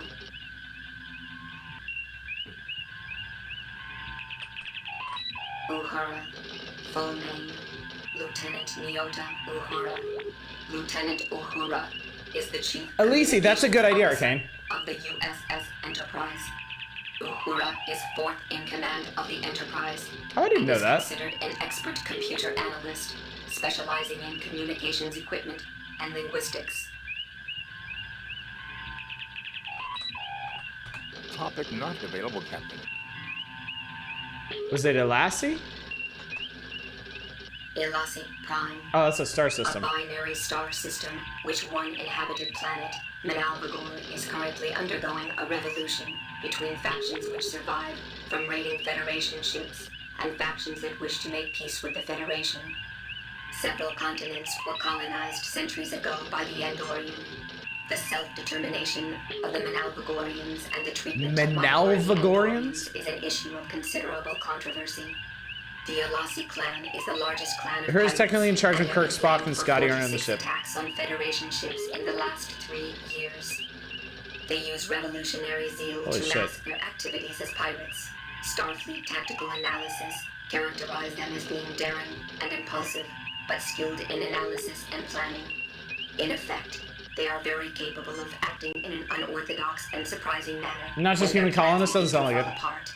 They are considered a Class 1 threat to the Federation. Probably be third in command since Scotty has no interest in commanding a starship. Well, I guess the rank structure, whatever. Organians? Organians, a race of transhumanoid beings that can manifest themselves in many forms. The Organians are a race of extraordinary power and wisdom. Organian intervention in the Klingon Federation War resulted in the Organian Peace Treaty, which settles border disputes between the two cultures. Cool. Anything else before we proceed, chat? We're gonna have to look up the prefix code again, because chat scrolled so far it left us. Unless Manic wants to copy paste it back in.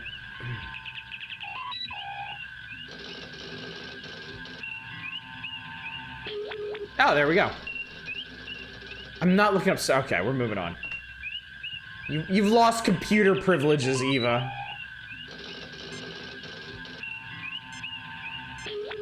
All right, we got 293391-197736-3829 should be it. Sending prefix and lowering the Masada's shields. Spock, come with me. Mr. Scott, you have the con. I'm sorry, we're beaming over? Ensign Ricky, no! Ensign Ricky, this is a terrible idea.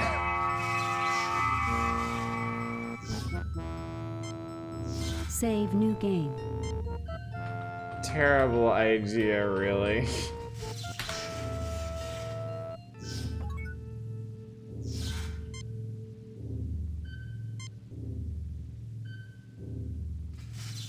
Yeah, I thought we were just gonna beam everybody off the ship. Not this. He's not hurt badly. I can revive him. Well, do it, Bones.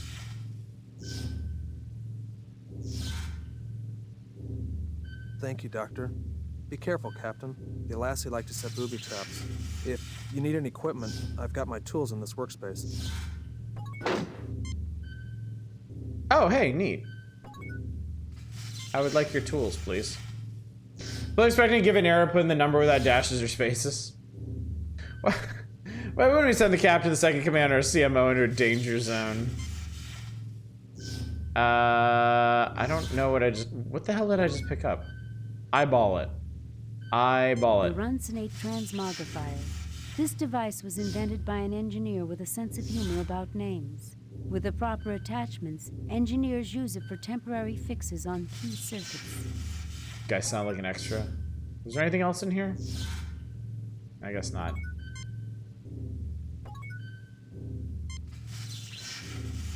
A small bomb appears to have damaged the transporter controls.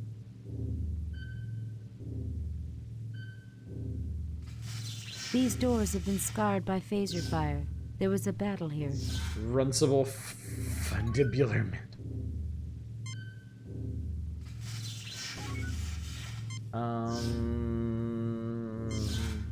Even our most efficient Chief Engineer Scott would have trouble repairing this damage in less than 2 days.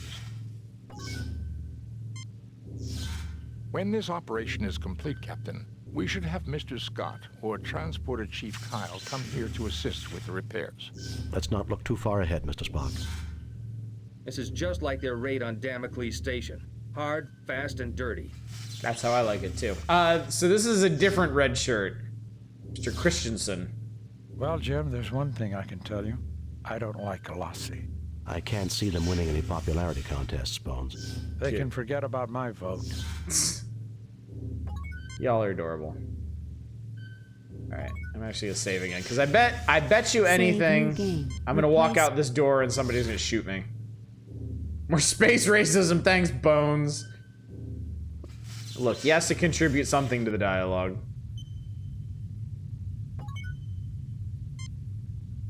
This view screen communication terminal has been damaged beyond repair. Twisted debris has been scattered along the side of the corridor. According to the deck plans of this class of starship, this is the entrance to the ship's brig. Some kind of force field appears to cover the door.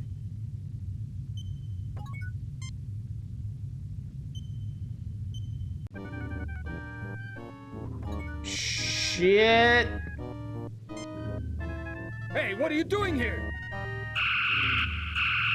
Hey! We got the quick draw on him. You are in the brig of the Masada. 9 of the crew members are held in the cell. 2 Alasi guards lie on the floor.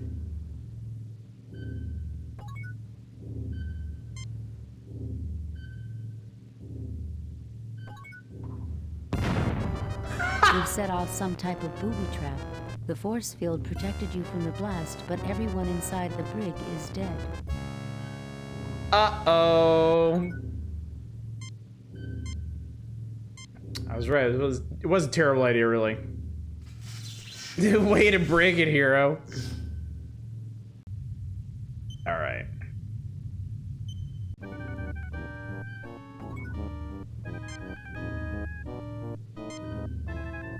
Hey, what are you doing here? Phasering people. Okay. Let's tricord this. Captain, the switch has been booby-trapped to detonate a bomb, presumably inside the brig somewhere. Alright, well, what do you... A medium-strength phaser bomb. The brig force field would contain the explosion, but it would kill the crew members within the cell. I recommend that we find a way of disarming it, Captain. It's okay. Captain, the switch has been booby-trapped to detonate... Yeah, I gotcha. Nothing to report, Captain. Anything else to scan in here? Nothing to report, Captain. Talk to the prisoners first, see if they know anything. Talk to people! The crew is tired and has elevated signs from extreme stress, but they will survive. They apparently don't want to talk about The crew it. is tired and has... I see that the Alasi live up to their reputation, Captain. I don't like the looks of this, Jim. I'm just a security officer, sir. Thanks for fucking nothing. I don't think he's in any shape to respond. They have anything cool on him? Apparently not. Okay. Save new game. Replace previous. And sends back as the NPCs. Maybe just lick the bomb.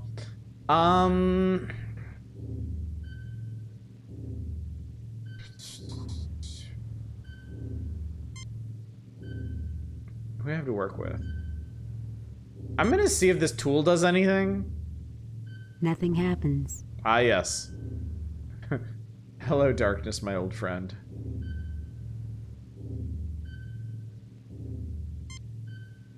There's nothing there requiring... The crew is tired. Okay, so trying to talk to them is the same. You are in the brig of the Masada. 9 of... A bomb located just inside the force field. Just inside the force field. This appears to be the button that turns the brig force field on and off. These wires look like a modification of some sort. Okay, so the wires are a separate object. Can I interact with the wires? Spock, see if you can disarm this. Oh, thank Christ. I'll do my best, Captain. Spock, you fucking handle it. There. I believe the bomb is now defused, Captain. He like flipped a goddamn switch on it or something. Are you kidding me?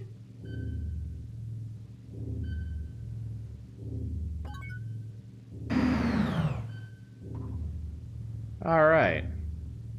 Thank you for freeing us, Captain. We'll secure the area so they don't come up behind you. We've had electrical problems with our door to our bridge, Captain. The Alasi don't know we put an electric shutdown device. You'd never find it by chance. But if you used a charged phaser welder 2 feet to the left of the door and 1 foot off the ground, you might be able to shut down the force field and get a jump on the Alasi. That's extremely specific. Not defusing the bomb in seconds with a simple hand wave would be most illogical. Oh, God. Thank you for freeing us. You better take the bridge before they suspect. You'd better hurry up, or... All right, all right. Hold your goddamn horses.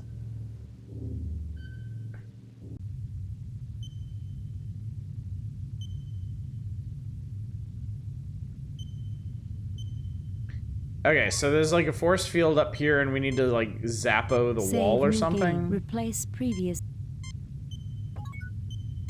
He said, am I supposed to use this or? Nothing happens. Nothing happens. Nothing happens. He said, phaser it? I don't know. Don't you remember the Prime Directive, Captain? I don't think the Prime Directive applies to a Federation starship, Spock.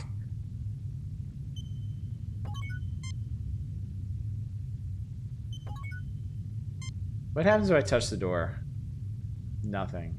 There is nothing at the moment. There is nothing at the moment for me to do there.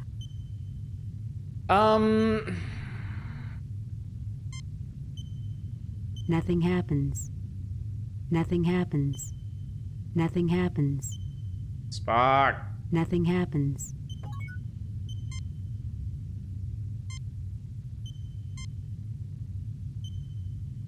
Desmond Prime Directive was don't be a fuckwit. Okay, what is this thing that I'm carrying around? The Runsonate Transmogrifier. This device was invented by an engineer with a sense of humor about names. With the proper attachments, engineers use it for temporary fixes on key circuits. Temporary fixes on key circuits. That doesn't sound like what I need to do. You said like a tangle of mangled equipment reduced to junk. There are the remains of 5 phasers without power packs, a drained phaser welder, and scraps of wire and uncertain bits of metal junk. Here we go. I need that phaser welder, or just a pile of, oh Christ almighty, they gave me a pile of junk. What am I even looking at here? These weapons are powerless, having been shorn of their power packs. Shorn of their power packs. A phaser welder, it is without power. Some scraps of wire found in the corridors of the Masada. Some scraps of metal found in the corridors of the Masada. So metal, we have wires, we have metal, we have an unpowered phaser thingy and stuff. Can we combine this with like this thing, or can we combine this with some wires, or can you even combine things in this game?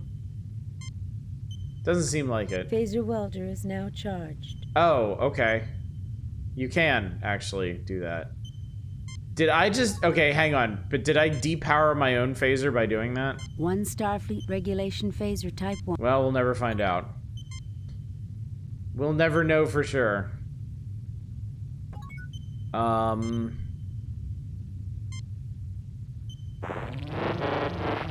The field is absorbing the energy. The field is absorbing the energy. I think... Wait, was it like over... Where did he say it was? There was somewhere I was supposed to phaser. Shoot the red shirt if you need to test your phaser.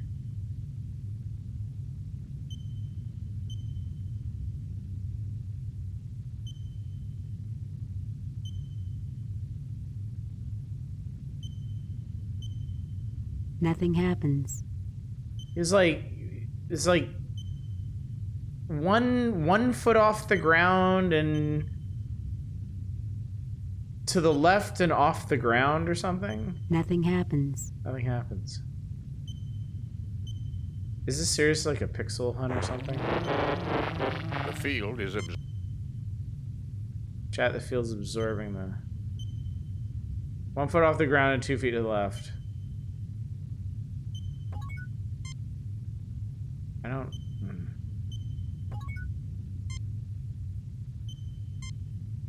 Nothing happens. The field is absorbing the energy. Spock, do you remember what you told me to do? Can't say I like the decor. Oh, that's McCoy. I don't think we can bring down that force field, Captain. If we could, though, it might be less risky than trying to transport onto the bridge.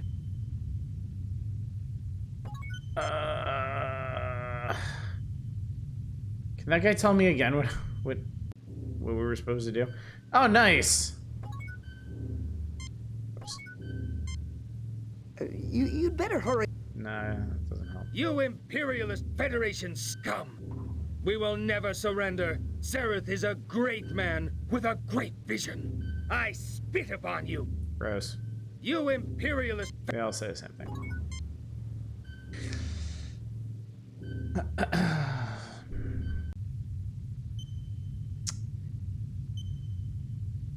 What's up, Lord Crispin? How you doing?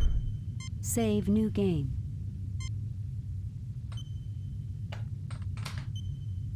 Okay. We have a thingy and we need to shoot it at another thingy, but I don't know where the thingy is that we're supposed to shoot it at.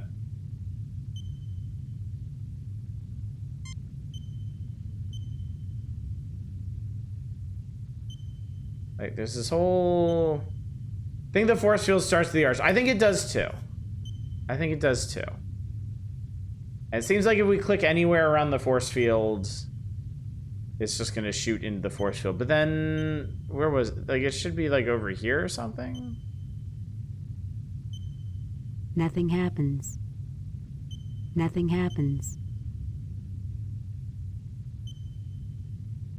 Nothing happens.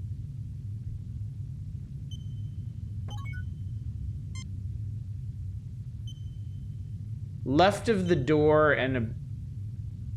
So when you say left of the door and a bit off the ground, do you mean like over here or do you mean like over here? I think we're just pixel hunting. Is every mission gonna have a puzzle like this?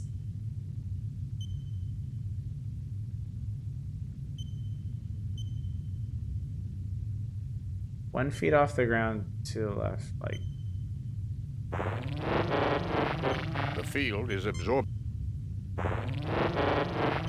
The field is absorbing. Gotta reach the episode's runtime for each mission. The field is absorbing the... Nothing happens. Nothing happens. Alright, hang on. I'm gonna look this up too.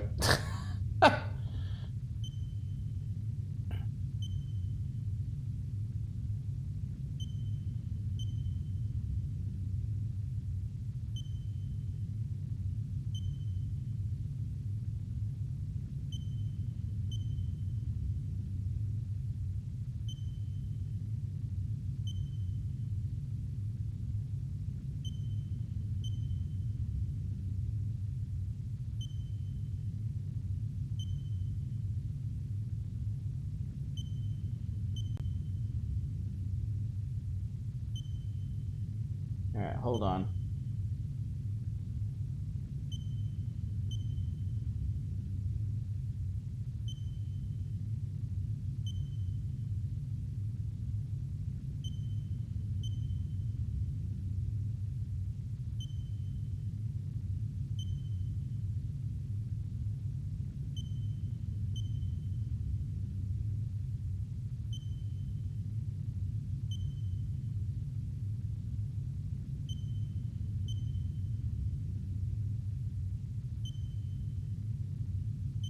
Yeah, it's a spot. It's a left of the door and a little off the ground.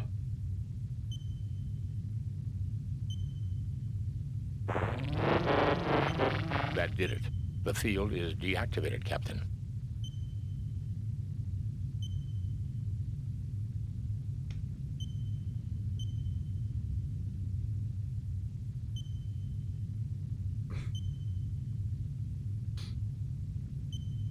Like, there was no picture or anything for that.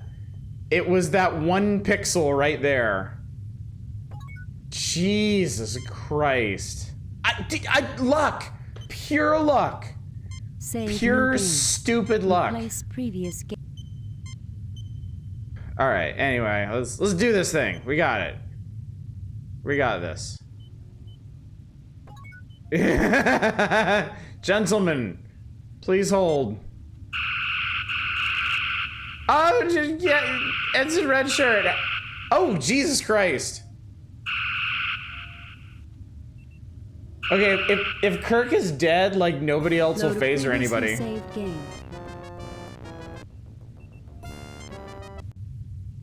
Okay. All right, we got this. We got this. We got this. We got this. Okay, so not the captain. Who was the first one who phasered? Oh, it was that guy. It was that guy there. Hang on, we're saving Ensign Red Shirt. We're doing it. Gamer is the most womp womp that ever womp womped.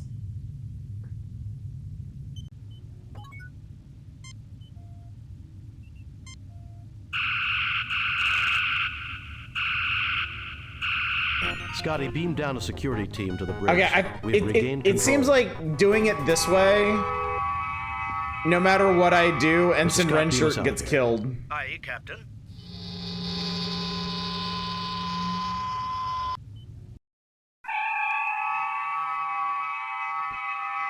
There's probably a more intelligent way to do that.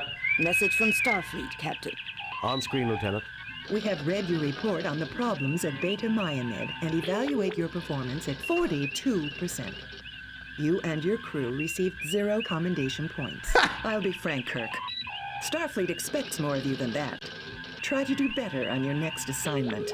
Trying to hold a Federation starship captive, can you believe it? Since we just witnessed that very event, Doctor, I'm surprised you asked.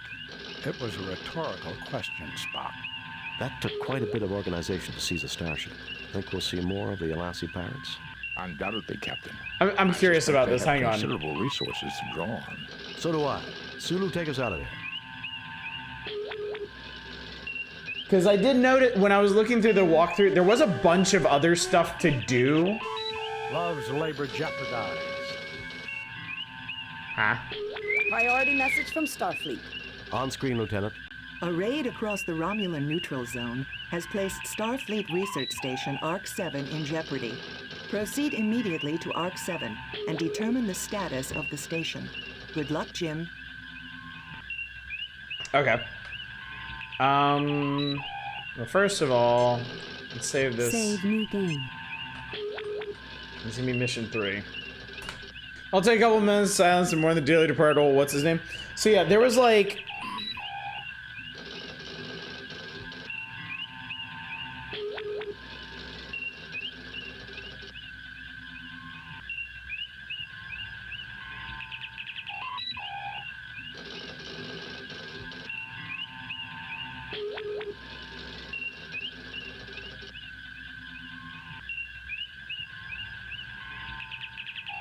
oh wow, okay.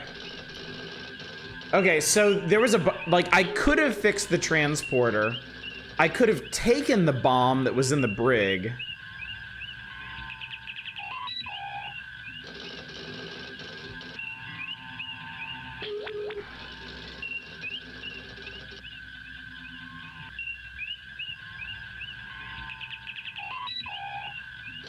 I could have transported into the bridge, and I could have talked to the enemy captain. I mean, look, I'm gonna level with you. I don't, other than Ensign Red Shirt not dying, I don't really see how that changes the outcome. GOG time to be include wiki puzzle lookups.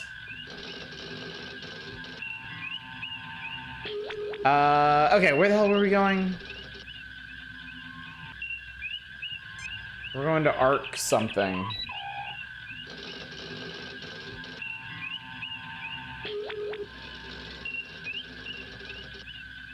Hold on. Is that on here?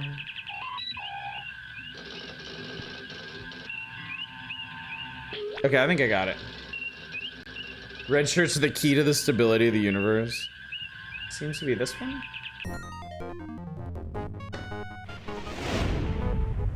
We have arrived at ARC-7.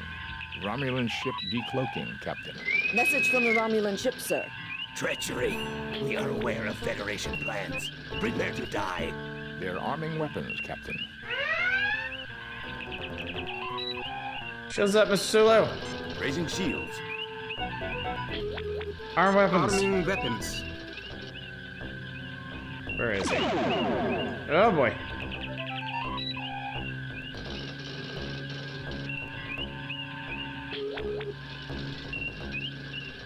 Their blood is necessary so the suns continue to rise.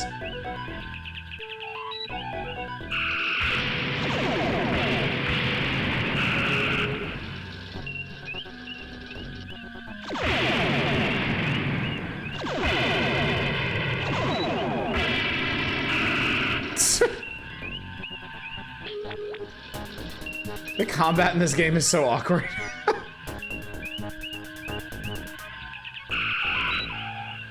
I think I just flew through them again.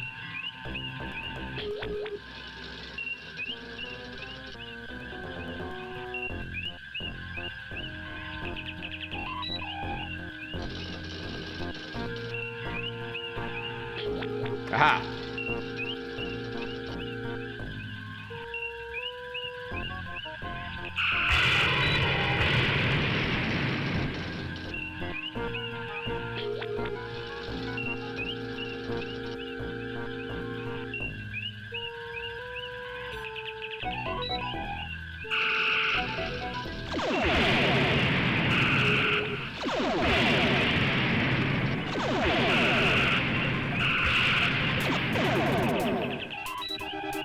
They activated a self-destruct device rather than be captured. I mean, I think I just owned them. Resuming course to Arc 7, Captain. If you ask me. Now use that tub. The plasma torp hurts a lot, and the cloaking can get. Can let them get the drop on There's an you. auto beacon broadcasting from the station. Warning, warning. As per UFP Regulation 342-1888564.3, Paragraph 3, this base is currently under a Class 3 biohazard alert.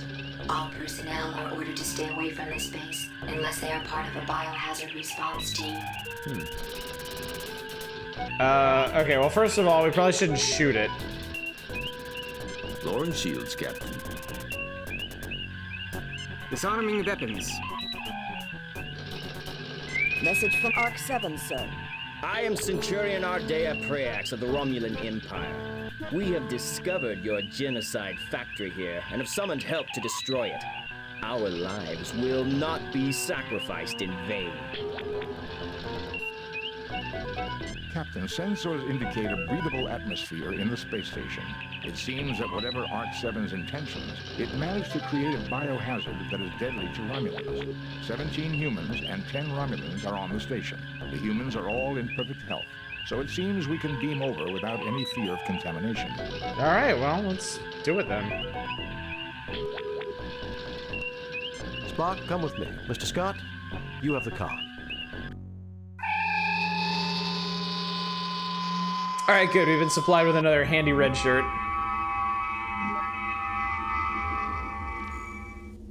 All right, well, anyway. Save new game.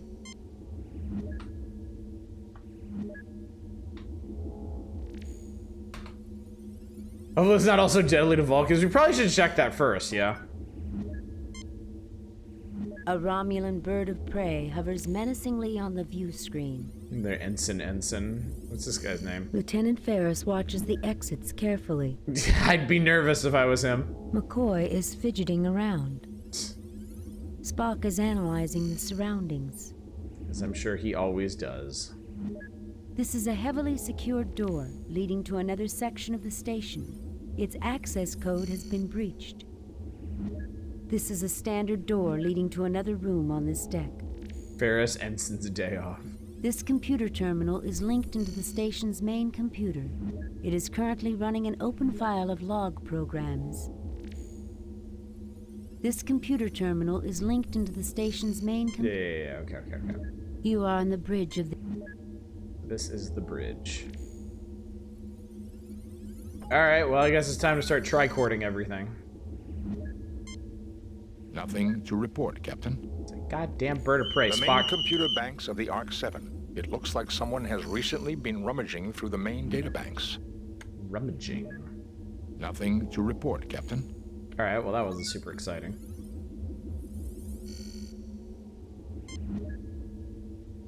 Nothing unusual here, Captain, though the station's computer may be able to tell us something. Nice view of the Romulan ship. How comforting. This is a very dangerous situation, sir. We should proceed with caution. For my sake. Spock, check out the station's computer and see what you can dig up. Dr. Marcus Log. Supplemental. Continued testing of the Ouroboros virus confirms its potential harmful effects on Romulan Vulcan humanoids. As soon as the spill has been cleaned up, we will sterilize both labs and purge the circulation system to make sure no traces of the virus will remain viable. Then all research files must be erased. We must leave no chance that this terrible accident will ever be repeated. Doctor, you may be interested in the medical data file appended to the log. Spock? You okay, buddy? There's nothing there required. You sure about that? Why would you want to do that? Let's not go misusing a medical kit, Jim.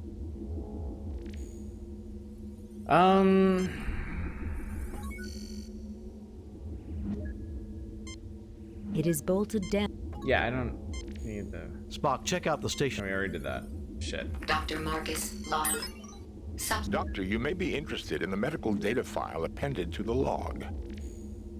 Okay, but how do we...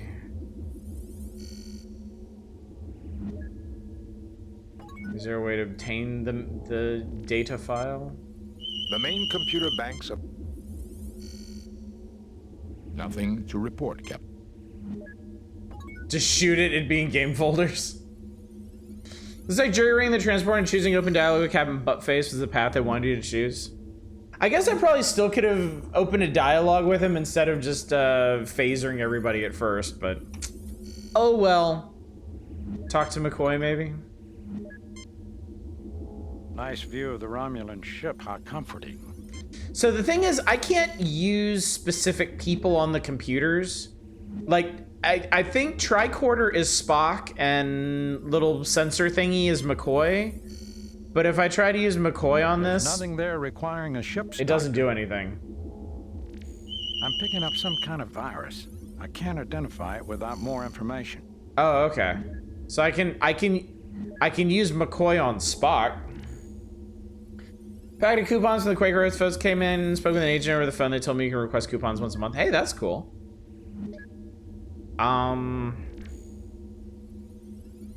Yeah, I don't know if there's anything else to be done here, so let's go over here.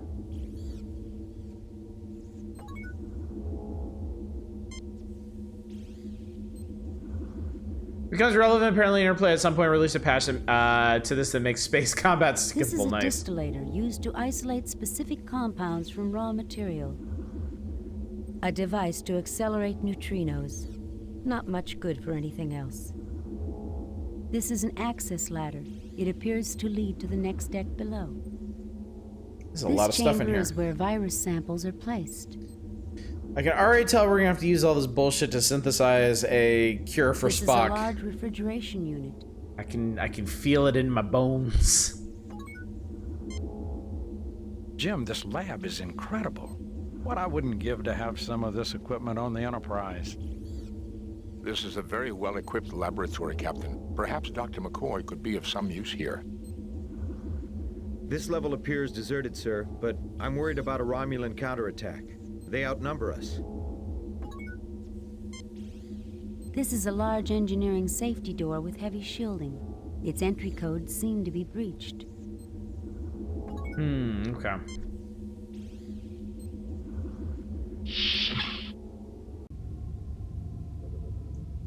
Oh man, I can already tell this one's gonna be really complicated. An RDAC 1000. The last word in molecular replication, one of the most advanced pieces of scientific equipment ever constructed. Wow. It would take us several hours to get this machine working, Captain. I do not believe we will need it. The synthesis chamber should be able to give us what we need. This is a synthesizer used to combine and replicate chemicals and form new compounds. This particular model has twin gas feeds. This is a synthesizer. This is a storage cabinet. Well, can we open the storage cabinet?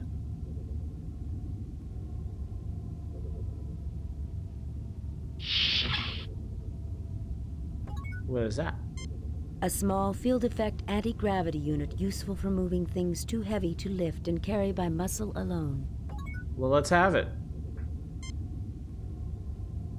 You take the anti-grav unit. I sure do. This is an outstanding facility, Captain. Go bother Spock. This is the kind of place he likes. This room is very defensible, Captain. If things get nasty, we may want to retreat to here. Oh God, I remember this mission. That is exactly the kind of response I want to hear. That gives me an immense amount of faith. Save new game. In fact, let's christen a new save file for that.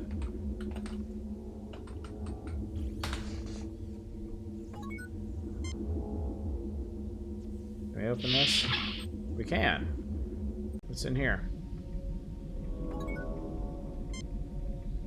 Turbines of a Cochrane 500 class fusion drive, manufactured over a century ago on Alpha Centauri. I didn't realize that they use these old fusion reactors anymore. Actually, Doctor, as Mr. Scott would tell you, the Cochrane 500 is renowned for its reliability and perfectly suited for a station of this size. Hey, this thing's real old, isn't it? Now that is a wrench.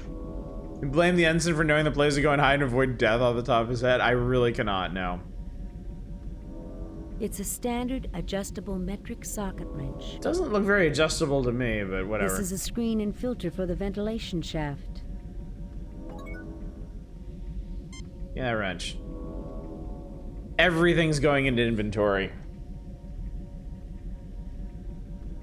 You pick up a large wrench.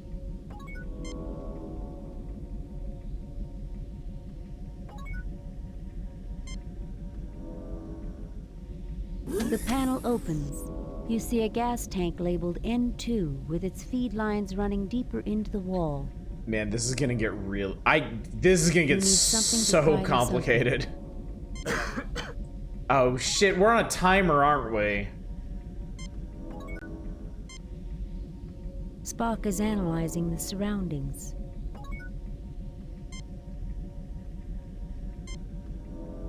I'm picking up some kind of virus.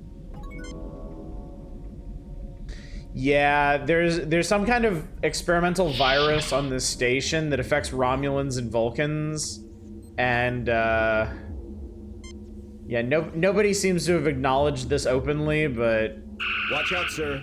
It looks like the Romulans have taken control of the lower decks.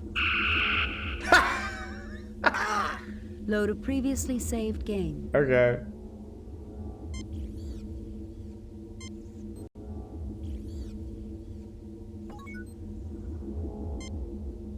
Spock is an elf, though. Alright, well, we definitely don't want to be going down to the lower decks, then.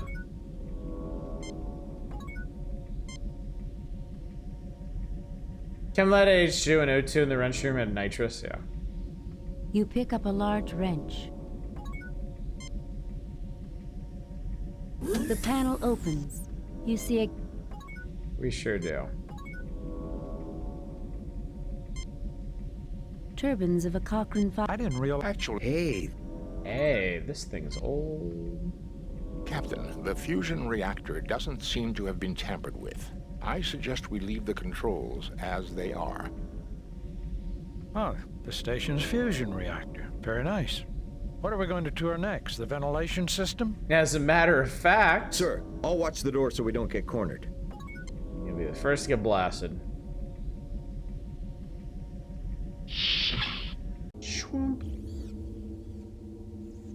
Alright, well, we don't want to be going down the ladder.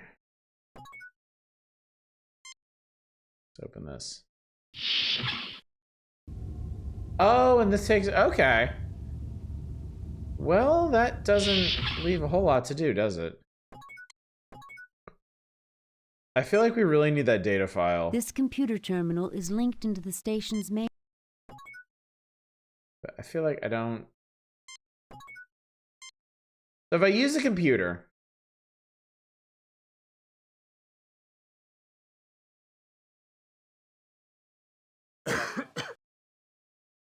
close the station there to torch it.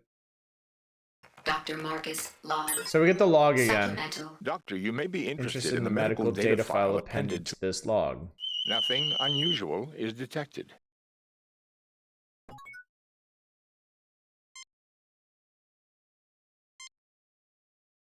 The main computer... Is there another, like...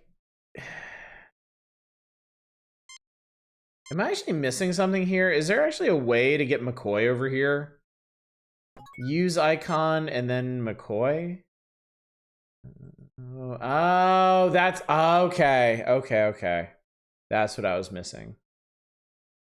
Now that's interesting. There's more here. All of Dr. Marcus' research data on the Ouroboros virus. Let me see. Virus growth patterns. Pneumococcal mimic affecting Romulo-Vulcan genotype. Alveoli involvement in... Boy, Jim, this bug works fast. Is this really the time to catch up on your reading, Doctor? Now listen here, you pointy-eared... Gentlemen, I think we have more pressing problems. Jim, there is an appended medical database online. Also, it would be useful for me to experiment on how the virus grows in the presence of different gases. I'm sure the station has the necessary equipment. Okay, so... Okay.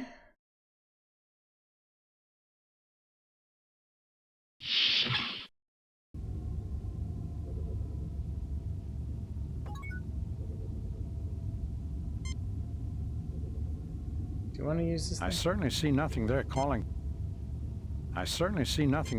for a ship. Okay, so maybe not here. So it wants to experiment on the virus using different gases. Yeah, for some reason they're just not saying anything about the whole Vulcans will get this part. We have to attach something to the nozzle first. Okay. I certainly see nothing. Okay, so what is this thing again? This device is used for the rapid reproduction of virus cultures in the presence of suspected anti-agents.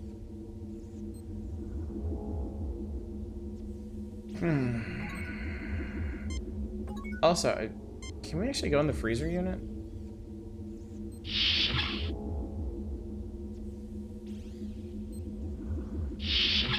Oh my god, Kirk.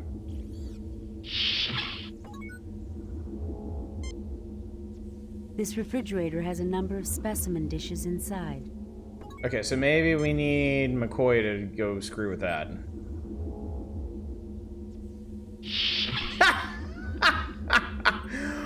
Or fucking not. I don't have the proper medicine to cure him, Jim. Okay, open this and then we're gonna tricord it.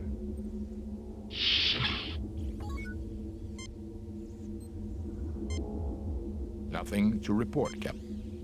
A Crygelion-2 basic compound distillator. Excellent piece of equipment for reducing residue of a viral agent is still within the chamber.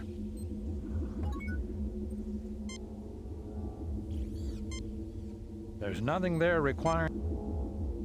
There's nothing there requiring...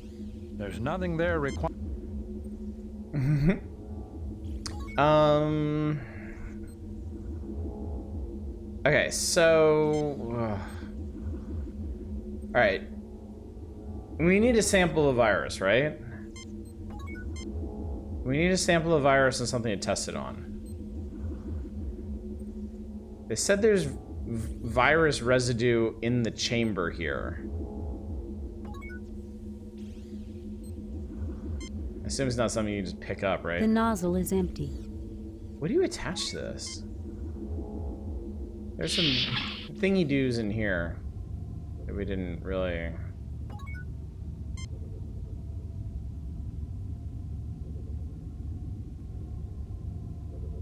Nothing happens. Kirk's is fucking around. We're breaking down the frozen samples and breaking down device get you virus hacks. I mean, they won't even... They won't pick those... Well, actually, I haven't... You fail to obtain anything. I haven't tried picking anything up out there yet. This is a synthesizer used... No, it's all part of the same thing. It says it's all one big synthesizer.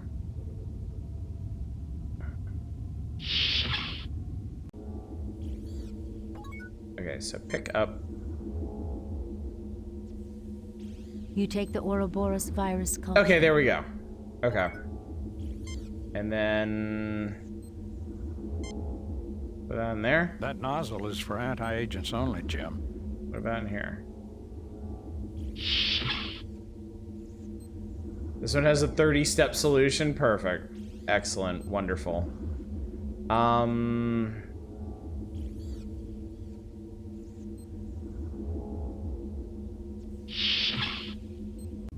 So what kind of anti-agents are we talking about here?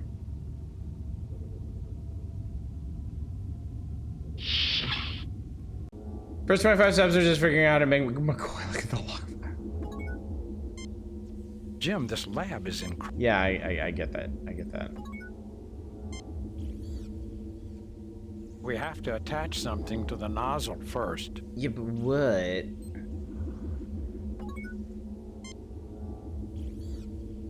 Captain, I believe Dr. McCoy had... Spock, help me. This is a very well-equipped... How's your memory on OChem synthesis? It's what I was afraid of, Jim. I think Spock is getting worse. Do you want, like, I don't know. The can looks much too heavy. What if, like...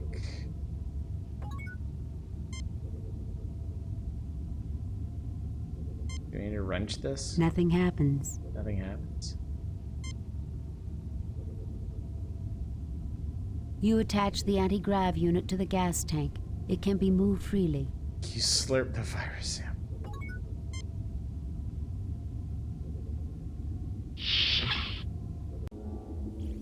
So is this what I'm supposed to attach to this? That nozzle is for anti-agents only, Jim. Well, how do you get anti-agents?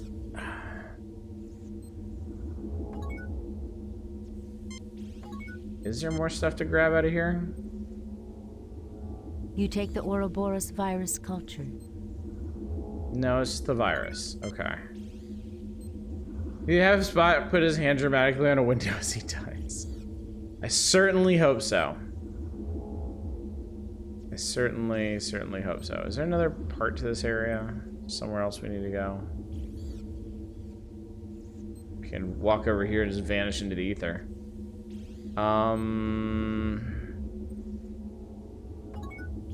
These sharp that look like they take... I feel like I should be able to be like, hey, McCoy. It's what I was afraid of. Yeah, he's just like, he's getting worse. Well, oh, maybe Dr. Bag? Hang on. I don't have the proper medicine. No, I need you to...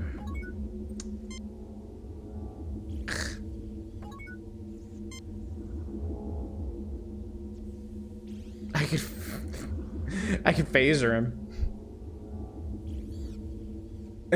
Needs of the medi.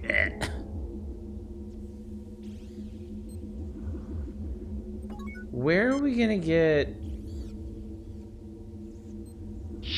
where are we gonna get anti-stuff? Could it be downstairs? Wait, what if...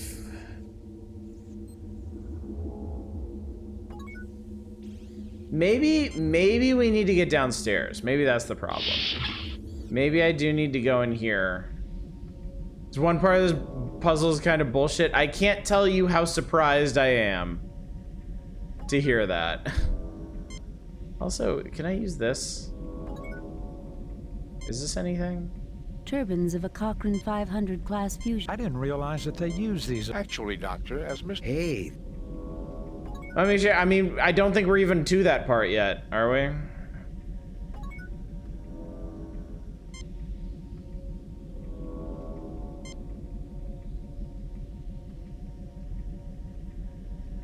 We're kind of past it. The vent is now open. It leads to the lower deck. Actually, hang on. I'm still in the process of figuring some stuff out. I mean, obviously, I'm not going to be able to beat this scenario as is. So what I need to do is experiment with as many things as possible, and then after Spock bites it, reload and try other things. Jeffrey's tubes are for Jeffrey only. The shaft is too small to crawl through. Okay.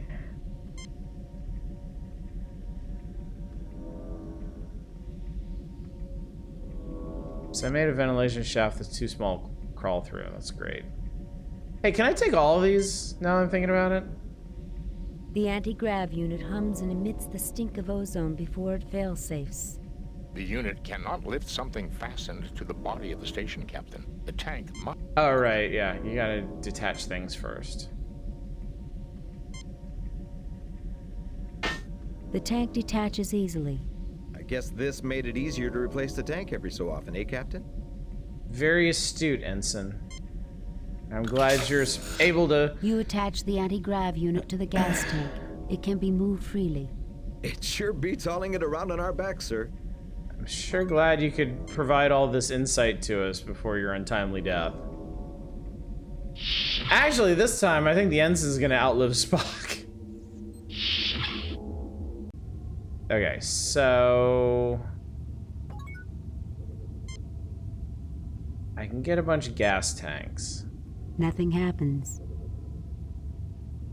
Nothing happens. Or not.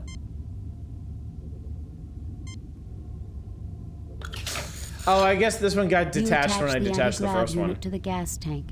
It can be moved freely. Fill the ship with nitrogen and let Spock succumb peacefully. Nitrogen narcosis.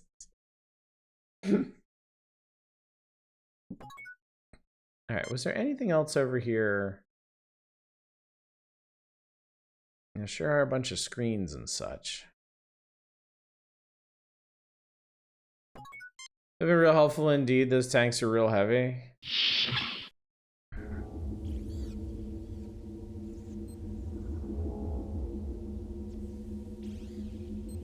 Okay, so this thing... Can we use this thing over here? Careful, Jim. That's a distillator, not a can opener. Well, Bones, you want to fucking do it? You want to do some shit? I certainly see nothing there.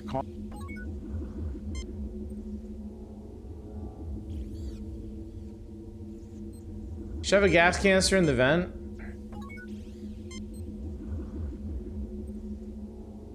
I am guessing that the solution is going to be more complicated than that.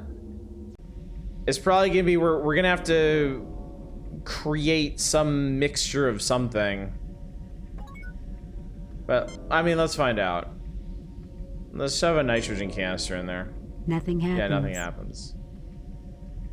Maybe you gotta let the incredibly sick science guy work with machines.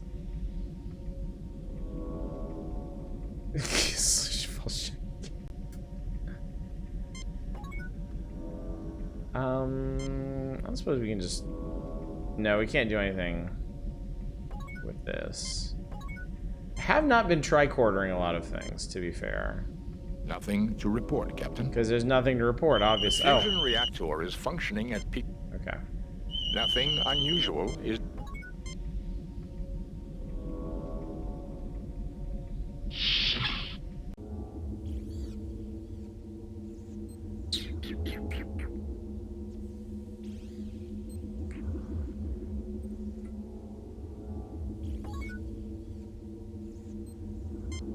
So this device is used for the rapid reproduction of virus cultures in the presence of...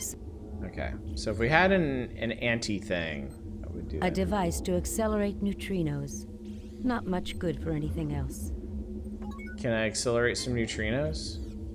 No, of course not. This is a distillator used to isolate specific compounds from raw material.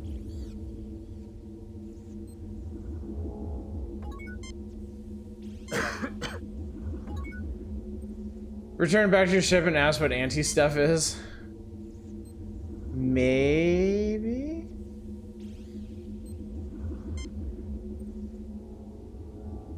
Careful, Jim. That's a Well, that's a distillator, not Nothing a can happens. opener. Damn it, Jim, I'm a distillator, not a can opener. Distill some bathtub gin. While we have the chance, I suppose.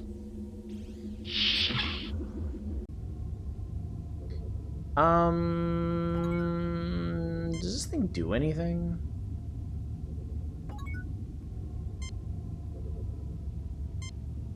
Nothing to report, Captain. Nothing to report, Captain.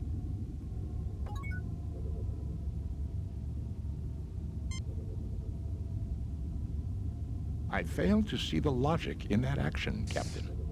Illogical. Completely. I certainly see nothing. And I need to get in the tubes. This is a synthesizer. Okay. This is a synthesizer used to combine and replicate chemicals and form new compounds. This particular model has twin gas feeds. This has twin gas feeds. Okay. So clearly you make something here using 2 of the gas canisters and probably not the 2 gas canisters that were hooked up in the first place. Spock, you want to push some buttons or something?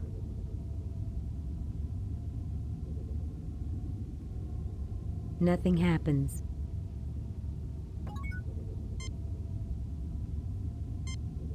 Nothing to report, Captain. This is an outstanding... Yeah, this is a great facility. I love it. Go bother Spock. This is... I tried.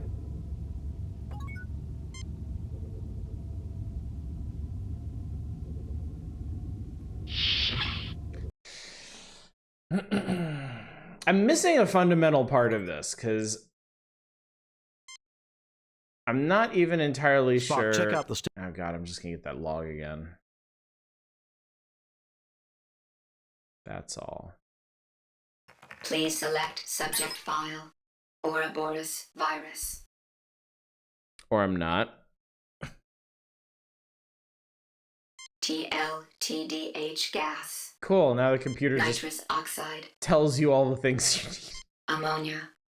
Dihydrogen oxide. Exit. Database. Ouroboros virus. Ouroboros virus. Atypical growth patterns for L-type virus. Opportunistic pneumococcal mimic affecting Romulo-Vulcan genotype. Etiology: contact or airborne vector with alveoli microcollapse. Involvement immediately upon exposure. Tissue dehydration follows pneumal flooding. Mortality: 0.6 in 1.0 stardates. 1.0 within 2.0 stardates treatment, none. Named for the mythic world snake that swallows its own tail.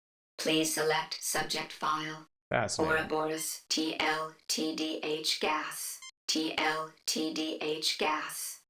The chemical compound. Tantalum, bilithium, phthalo, dihydroxide.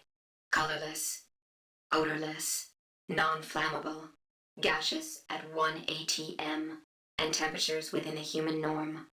Early anesthetic among Vulcans and Romulans, in whom it produces laughter, feelings of exhilaration, euphoria, sometimes leading to unconsciousness. In post-industrial pre-spaceflight era, a social problem evolved when crude TLTDH became popular to cook up from non-conductive tantolithial compounds commonly used as electrical insulation. Please select subject file. Okay. Ouroboros virus. So, if nothing else, we can get Spock high as fuck before he kicks it. TL nitrous oxide. Nitrous oxide. A colorless non-flammable compound. N2O. Same Please deal, select but subject for humans. So Ouroboros virus. TLTDH gas. TLTDEH is like nitrous oxide for Vulcans and Romulans. Nitrous ammonia. Ammonia. A colorless pungent compound, NH3. A common byproduct of metabolism in carbon-based life forms.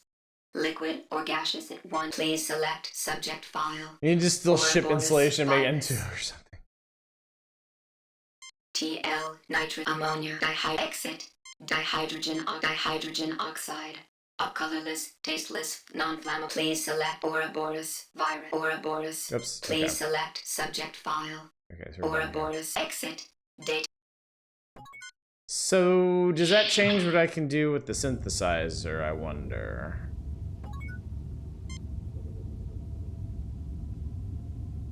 Nothing happens. No.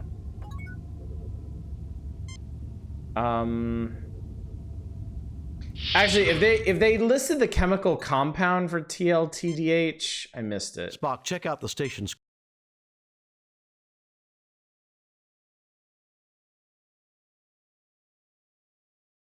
Please select subject file. Ouroboros TLTDH gas. The chemical compound. Tantalum, bilithium, phthalo, dihydroxide. Colorless. Odorless. Non-flammable. Gaseous at 1 atm. And temperatures within a human norm. Early anesthetic among Vulcans and Romulans. I know dihydroxide. It produces laughter. Feelings of exhilaration. Euphoria. Sometimes leading to unconsciousness. In post-industrial pre-space flight era, a social problem evolved when crude TLTDH became popular to Tantalum, hook up bilithium. from non-conductive tantalithial compounds commonly used as electrical insulation. Please select subject file. Last part. Ouroboros virus The last part is important. TLTDH gas. The chemical compound. Non-conductive tantalithial compounds commonly used as electrical insulation. Please select Ouroboros. No, get Please it. select Okay, subject file. Yeah, I'm done here. Ouroboros exit. Electrical insulation.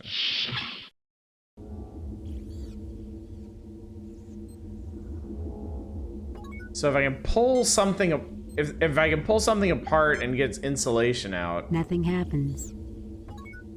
I guess it would make sense to check the reactors for that.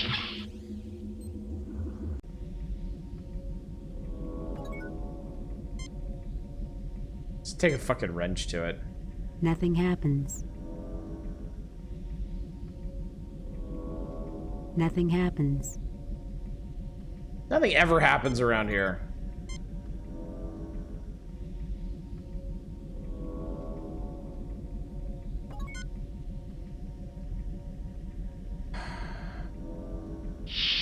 Please let it not matter who hears the computer talk, because I hope that McCoy is listening to this too.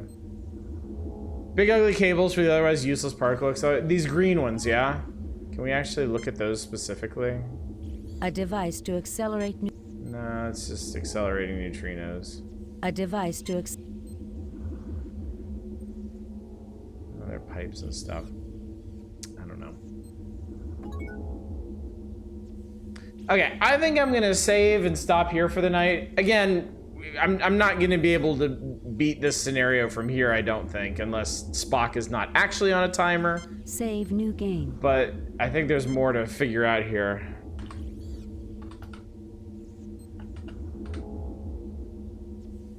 But yeah, I think this is probably a good enough place to stop because it is late and I think my puzzling acumen for the evening has fallen off. So how y'all liking this? I feel like I should check in and make sure that everyone is enjoying this. It's fascinated by this. Very happy the ensign's alive. He is not the one in immediate peril this time, though. I think that will change. Shall I go into mineral specimens? It's very there. Oh god. I like the writing and a bunch of the voice acting. So let's see what we can get done tomorrow night. I may just start leaning on the walkthroughs more heavily, just so that we can focus on the story and less of the flailing around. The virus has spread to me, Captain. I suggest you concentrate your efforts on the problem. That was weird. Like the game, getting sad I got here so late. We'll be back on it tomorrow. And we'll try to, it's just unhinged enough to be entertaining. It's coming back to a super old friend. I got you. So yeah, yeah, we'll see if we can't accomplish more tomorrow night. Certainly save old Mr. Spork here. And see how many other scenarios we get through. Dying and wants to stop faffing about politely. Been too long to remember any of these puzzles. I mean, considering how complicated these puzzles are, I'm not surprised. I was kind of gobsmacked at the walkthrough for the second mission. It seemed very, very straightforward, but my god, I missed like half of the things you were supposed to do in it. And still finished it. So, But yeah, we'll see. So yeah, tomorrow night, more of this. Wednesday, I mean, based on the pace we're going through this, probably more of this, but we'll see. I can't say for certain. Thursday is, of course, the Power Hours. We'll be starting a new issue of Nintendo Power. A big one. Lot of really interesting games in this one, so I think you're going to want to be here on Thursday to see the table of contents and know what's on tap. Friday, I have made no determination. I haven't decided anything yet. It's been a hot minute since we did a wheel of some kind, so I might lean into that. Whether it's one that I need y'all to populate or one that I populate myself, I can't say. And then if you somehow showed up tonight aching for Phantasy Star and shocked that it wasn't served up, that's next week. That is next Monday we'll be starting Phantasy Star. I don't know where I get the installation. I remember the rest of this one because me and my brother spent so long on this. Very encouraging. All right, anyway, let's get out of here. Quit? Yes, quit the game. Yes, quit the game. All right. And let's go find somebody to raid. Chat, let's go see what we can see. God damn that face, I know. Absolutely the stuff of nightmares. Absolutely.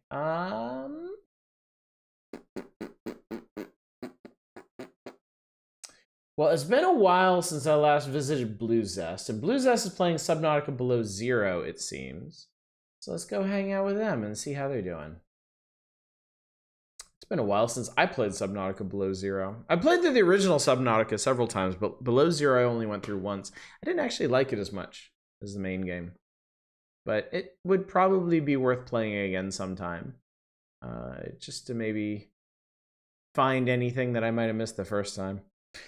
Anyway, chat, thank you so much for coming out tonight. Thank you for joining me on this particular flight of fancy, revisiting the Star Trek universe and specifically the classic crew as we bumble our way through missions. I am certainly no Kirk, but if anything, that makes it all the more entertaining when I try to get through these things. So thanks again for coming out. Hopefully I will see you tomorrow night for more Star Trek 25th anniversary, more like 57th anniversary. But until then, as always, y'all take care. Bye, everybody.